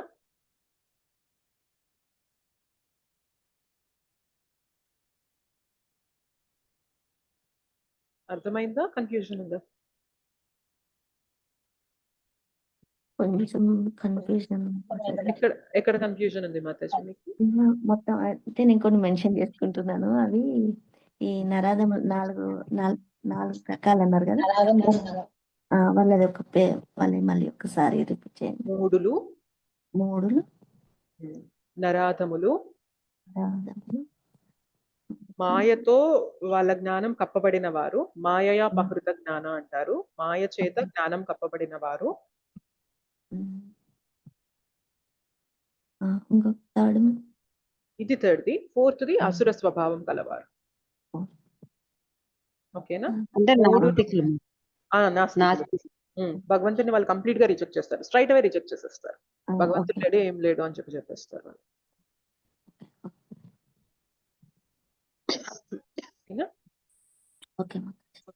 Thank you Mataji. రేపు క్లాస్ లో మనకి లక్ష్మీ మాతాజీ మిగిలిన 4 కేటగిరీస్ ఆఫ్ పీపుల్ ఎలా భగవంతునికి సరెండర్ అవడానికి సిద్ధంగా ఉంటారు, మనం వారిలో వస్తున్నామా లేదా అనేది మనల్ని మనం చెక్ చేసుకోవచ్చు. ఓకేనా? గుడ్ ఏంటంటే మనం ఈ 4 కేటగిరీలో పడకుండా ఉంటే గంతులో కొంత మంచి విషయం అన్నమాట. అవునా కదా, చెప్పండి. వీటిలో పర్లేదు కానీ భగవంతుడికి చాలా టైం, ఇంకా అసలు రాలేదు, 0 మనం రాలేదు. భగవద్గీత వినడానికి రెడీ అయ్యారంటేనే మనం ఈ కేటగిరీలో అసలు పడలేదని మనం తెలుసుకోవచ్చు. ఓకేనా? భగవంతుడు చెప్పింది ఏంటి అని తెలుసుకోవడానికి ప్రయత్నం చేసేవారు అంటేనే వాళ్ళు భక్తుల కిందకి వచ్చేస్తారనమాట. అసలు ఈ 2 కేటగిరీస్ కి పైకి వచ్చేస్తాం మనం. అసలు ఏమీ తెలుసుకోలేదు, ఇయర్స్ గడిచిపోయాయి, ఏదో భక్తి చేస్తున్నామా, పూజ చేస్తున్నామా అనే దాంట్లో ఉన్నాం కానీ తెలుసుకోవడం అనేది 0. మాతాజీ అంటే బేసిక్ గా సిస్టమ్ కూడా అలానే ఉంది మాతాజీ. సో రిచువలిస్టిక్ గా బ్రతికేస్తాం అనమాట. ఈ పూజ చేసామా, ఈ వ్రతం చేసామా, ఈ దీపం పెట్టామా, ఆ నోము చేసామా అనుకుంటున్నాం కానీ వీటి వెనక పరమార్థం ఏంటి, ఎందుకు చేయాలి, భగవంతుడు ఎవరు, అసలు ఏం సూచిస్తుంది, ఇది ఎవరు కూడా మనకి చెప్పిన వాళ్ళు లేరు మాతాజీ. అది చెప్తే కొంచెం వచ్చేవాళ్ళం. అసలు మనంతా మన యొక్క పెంపకమే అట్లా ఉండింది అనమాట. సో బట్ ఫైన్, ఏం వర్రీ అవ్వద్దు.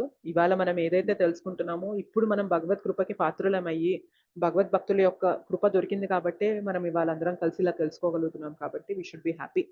ఇప్పటి నుంచి మనం సిన్సియారిటీ చూపించామనుకోండి, ఖచ్చితంగా మనం ఇప్పటిదాకా ఏదైతే కోల్పోయామని బాధపడుతున్నామో ఇప్పుడు అంతకంతా కూడా ఎక్కువ తెలుసుకోగలుగుతాం ఆ సిన్సియారిటీ మనలో ఉంటుంది.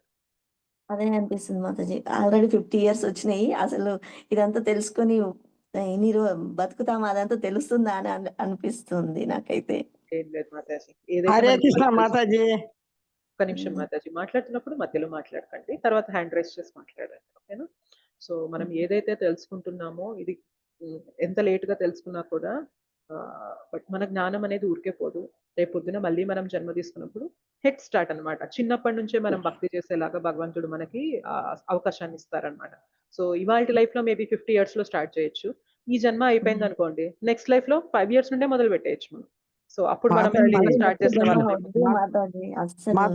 జన్మ అనేది వద్దు. ఇంకా ఇప్పుడు మీరు చెప్పిన దాన్ని, అరే ఆ తల్లి గర్భంలో ఉండి ఇన్ని అవస్థలు పడతామంటే ఇంకా అలాంటిది ఇంకా వద్దు, ఇంకా జన్మ వద్దు అనుకున్నప్పుడు మనం ఏం చేయాలి అంటే భక్తిలో సిన్సియారిటీ పెంచాలి. చక్కగా జపం చేసినప్పుడు స్ట్రగుల్ ఉంటుంది చూసారా, ఆ స్ట్రగుల్ ని తీసుకోవాలి. సో జపం అనేది ఏదో పేరుకు చేస్తున్నాను అని చేయకుండా, నేను ఇంకో తల్లి గర్భంలో ఉన్నప్పుడు ఎంత కష్టం పడతానో కనీసం అందులో 1% కష్టమైనా మనస్సుని లాక్కొచ్చి నామం పైన పెట్టడానికి నేను పెట్టకపోతే నా జపానికి విలువ ఏంటి అని మనం అక్కడ క్యాజువల్ గా అయిపోకుండా సిన్సియారిటీ చూపించామనుకోండి, దెన్ కృష్ణ ఏదైనా చేయొచ్చు. ఈ ఒక్క జన్మలోనే మనల్ని తీసుకెళ్ళిపోవాలంటే తీసుకెళ్ళిపోవచ్చు, లేదు ఇంకొన్ని జన్మలు ఇచ్చి మిమ్మల్ని తీసుకొస్తాను, బట్ ఎనీవే మీ భక్తి అయితే కంటిన్యూ చేస్తాను అని కృష్ణ కోరుకున్నారు అనుకోండి, అలా కూడా జరగచ్చు. అది మనం ఏం చేయలేము. కృష్ణ కోరుకున్నాడంటే మనం ఏం చేయలేము. మనం ఇప్పటికైనా సిన్సియారిటీగా భక్తి చేయడం, అది నాకు ఇవ్వాలని కోరుకుంటున్నాను భగవంతుని.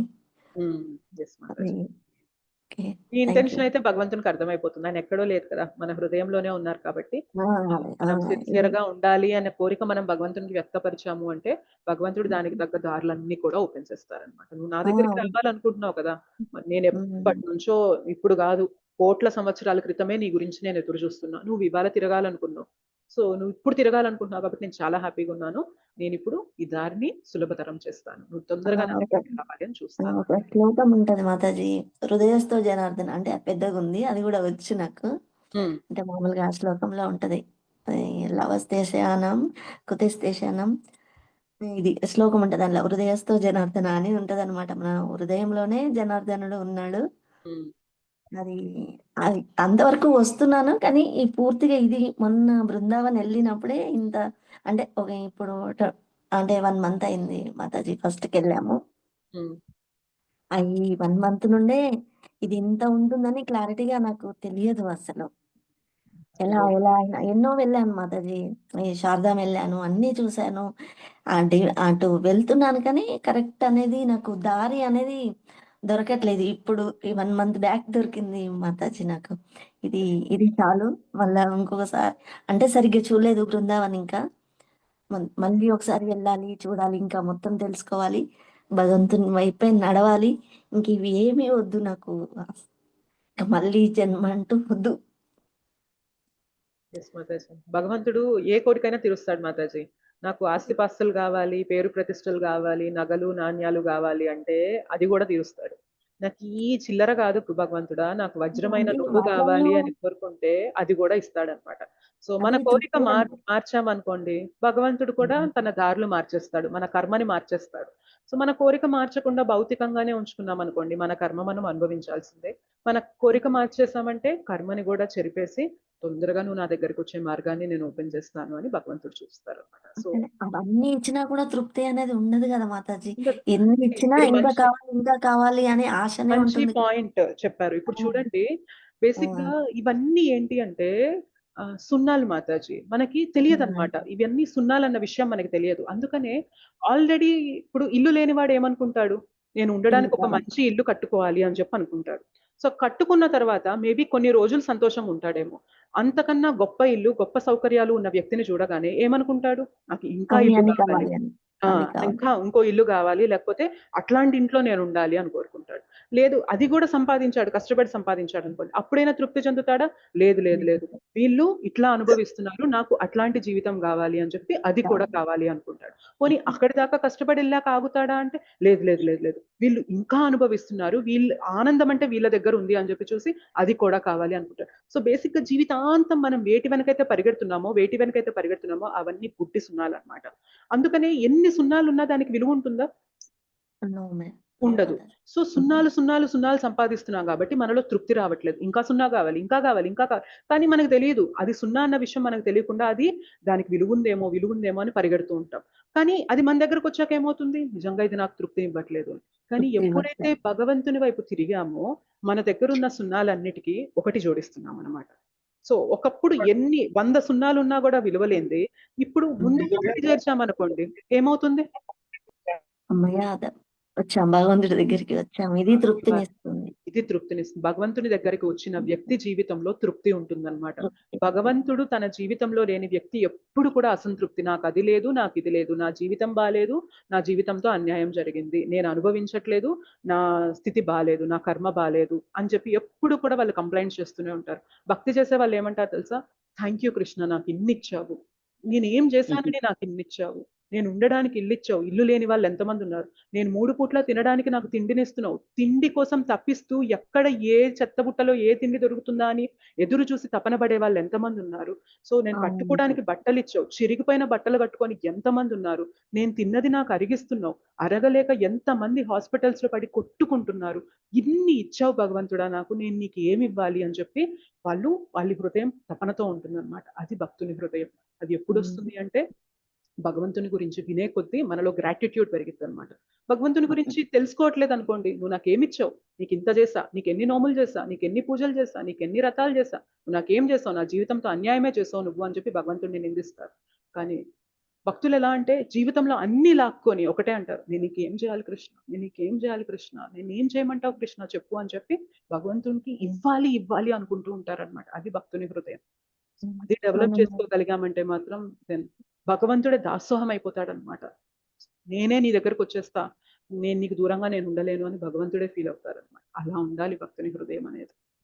Thank you Mataji. మనం పుట్టక ముందుకే మనకు అన్ని ఏర్పరిచి పెట్టాడు, అన్ని గాలి, నీరు, వాతావరణం ఫూలిష్ అన్ని గా ఇంత ఉంటాం ఇన్- మాతాజీ, ఆ, మనం ఎంత ఫూలిష్ ఇంత అంటే ఇంత సమకూర్చి పెట్టిన తర్వాత ఇంకా నాకేమి ఇవ్వలేదు, సుఖాలు ఇవ్వలేదు. కావాలి అంటే ఇంకా అది ఇక అతన్ని అంటే జనాలు మనుషులను ఇంకా ఏమనుకోవాలి మనుషుల అది మైండ్ సెట్ అలా ఉంటుందన్నమాట. ఎన్ని ఇచ్చాడు భగవంతుడు, వెనక్కి తిరిగి చూస్తే అర్థమైంది ఎన్ని ఇచ్చాడు. కానీ ఏం చేస్తాం, నువ్వు నాకొద్దు అని అంటాం అనమాట. కానీ భగవంతుడు ఎంత అంటే చీ అన్నా తూ అన్నా కూడా మనం లేదు నువ్వు నాకు కావాలి, నువ్వు నాకు కావాలి అని తప్పన పడుతున్నాడంటే, అలాంటి భగవంతుడిని పక్కన పెట్టి బ్రతుకుతున్నామంటే నిజంగా అసలు మనం మానవ జన్మలో ఉన్నా కూడా ఒక పశువులాగా బ్రతుకుతున్నట్లే అనమాట. పశువులాగా బతుకుతున్నారు మాతాజీ చాలా మంది. ఇప్పుడు మొత్తం జనరేషన్ అలానే తయారైపోయింది అసలు. మన బాధ్యత మాతాజీ, మనందరి బాధ్యత. మనం వీలైనంత మందిని ఎడ్యుకేట్ చేయాలి. ఈ భగవన్ నామాన్ని జపించండి, మీకు అర్థమైద్ది భగవంతుడు నీకు ఎంత చేస్తున్నాడో నీకు అర్థమైద్ది. ఆ జపంలో సిన్సియారిటీ చూపించండి, నీకు ఎంత చేస్తున్నాడు, నీకేమిచ్చాడో నీకు అర్థమైద్ది. అప్పుడు తెలుస్తుంది ఆయన ఎంత ఇస్తున్నాడు, ఎంత తీసుకున్నాను. ఇప్పుడు ఒక వ్యక్తి దగ్గర మనం డబ్బులు తీసుకుంటే తిరిగి ఇవ్వడానికి మనం ఎంత కష్టపడుతూ ఉంటాము. భగవంతుడు ఎన్ని ఇస్తున్నాడంటే మనకు అసలు తిరిగి ఇవ్వడానికి మనకు అసలు ఏమీ లేదు మన దగ్గర. అలాంటి ఏమీ లేదు. స్థితిలో భగవంతునికి రుణపడిపోయి ఉన్నాం, గురువుకి రుణపడిపోయి ఉన్నాం. మరి ఆయన కోసం మనం ఏం చేయాలి, మన జీవితాన్ని ధారపోసినా కూడా మనం రుణం తీర్చుకోలేమన్నమాట. అలాంటి అయినా భగవంతుడు మనకి తోడుగా ఉన్నాడు అంటే ఎట్లా ఉండాలి మనం. సిల్లీ థింగ్స్ పైన కొట్టుకుంటూ ఉంటున్నాం మనం అంటే so foolish, so foolish. So తను అంతే శరణాగతి వేయడమంటున్నాడు, తనకేమి ఇవ్వమనట్లేదు. అంతే ఏమనట్లా, నీ ఉండరవ్వండి. నీ మనస్సులో నన్ను ఉంచుకో చాలు, అంతే. నీ దగ్గర ఉన్నది నాకు బేసిక్ గా ఇవన్నీ ఎందుకు అంటే మన మనస్సుని భగవంతుని వైపు తీసుకెళ్ళడానికి. మనం ఏదైనా డొనేషన్ చేసినా, మన సమయాన్ని భగవంతునికి ఇచ్చినా ఎందుకు, మనకు ప్రియమైనవి కదా ఇవన్నీ కూడా. మన సమయం మనకి ఇష్టమైంది, మన డబ్బులు మనకి ఇష్టమైనవి, ఇవన్నీ భగవంతునికి ఎందుకు ఇస్తున్నామంటే సో దట్ మెల్లగా భగవంతుడు కూడా మనకి ప్రియం అవ్వాలి అన్న ఇదితో అడుగుతున్నారు తప్ప ఆయనకేం అవసరం. ఆయనకు అసలు మనం ఇవాళ అనుభవిస్తున్న ధనము ఆయన ముందు ఏ పాటిది చెప్పండి, కాలి కోటికి కూడా సమానం కాదు. మనం మన ఇవాళ తృప్తి కోసమే ఇవ్వడం, అది ఇది ఇచ్చాను Exactly. అదే మనం భగవంతుడు పవిత్రలం అవుతాం అనుకోవడం. కాబట్టే ఇవ్వమంటారు భగవంతుడు, అంతే తప్ప ఇంకేం అవసరం. లక్ష్మీదేవినే ఆయన పాదసేవ చేసుకుంటా ఉంది, మనం ఇచ్చే లక్ష్మి ఆయనకి ఏ పాటిది చెప్పండి. మనకిచ్చిందే మనకి ఆయన సమర్పించుకుంటే నేను మీలో ఉంటాను అని చెప్తున్నారు. Exactly. ఎవరండి, ఎవరు భగవంతునికి అంటే ఎవరు ఒక భక్తుని కోసం డోర్ కీపర్ గా తన కోసం ఇచ్చాడు అని చెప్పి డోర్ కీపర్ గా వెళ్ళిపోయి ఎవరు ఉంటారు చెప్పండి. అది ఎవరు రథసారథిగా వెళ్ళిపోయి ఉంటారు చెప్పండి. ఒక డ్రైవర్ గా ఎవరు వెళ్ళాడు అంటే తను అసలు ఎంత ఎంత భక్తి చేస్తే తనెంబడి ఉన్నాడు. పిలవడం కాదు, తను స్మరణ చేస్తేనే తనతో వచ్చేసాడు తను. చేశారు. ఎవరు తన భక్తులు కొడుతూ ఉంటే కళ్ళ వెంట నీళ్లు కారుస్తూ తిరుగుతున్నారు చెప్పండి. ఆ దామోదరుడు, ఆ కృష్ణుడు. నిజంగా ఆయన గురించి తెలుసుకుంటూ ఉంటే ఎందుకు ఇన్ని రోజులు నేను చేయలేదు అని చెప్పి మనలో బాధ కలగాలన్నమాట. సో అదే అసలు వెరీ సీరియస్ గా తీసుకోవాలి భక్తిని అనేది. ఇది ఒక్కటి మనం సిన్సియర్ గా పట్టుకున్నామంటే జీవితాలు మారిపోతాయి. బట్ సమ్వేర్ ఆ సిన్సియారిటీ ఉన్న వాళ్ళలో కనిపించడం లేదు. అండ్ దాన్ని మెయింటైన్ చేయలేకపోతున్నాం. మనం సిన్సియర్ గా తీసుకుంటేనే కదా రేపొద్దున ఎవరైతే భగవంతునికి విముఖంగా ఉన్నారో వాళ్ళని కూడా భగవంతుని వైపు తీసుకెళ్ళగలిగేది మనం. So we should be very careful and very sincere, very dedicated in bhakti ఉండాలి. ఆ డెడికేషన్ చూపించాలి మనం. Okay, thank you so much Mataji. Krishna ప్రణామ్. వాంఛాకల్పతరుభ్యశ్చ కృపా సింధుభ్యైవ చ పతితానాం పావనేభ్యో వైష్ణవేభ్యో నమో నమః. अनंत कोटि वैष्णव वृंद की जय, श्रील प्रभुपाद की जय, श्रील गुरुदेव की जय, निताय गौर प्रेमानंदे हरि हरि बोल. थैंक यू माता जी. हरे कृष्ण. हरे कृष्ण.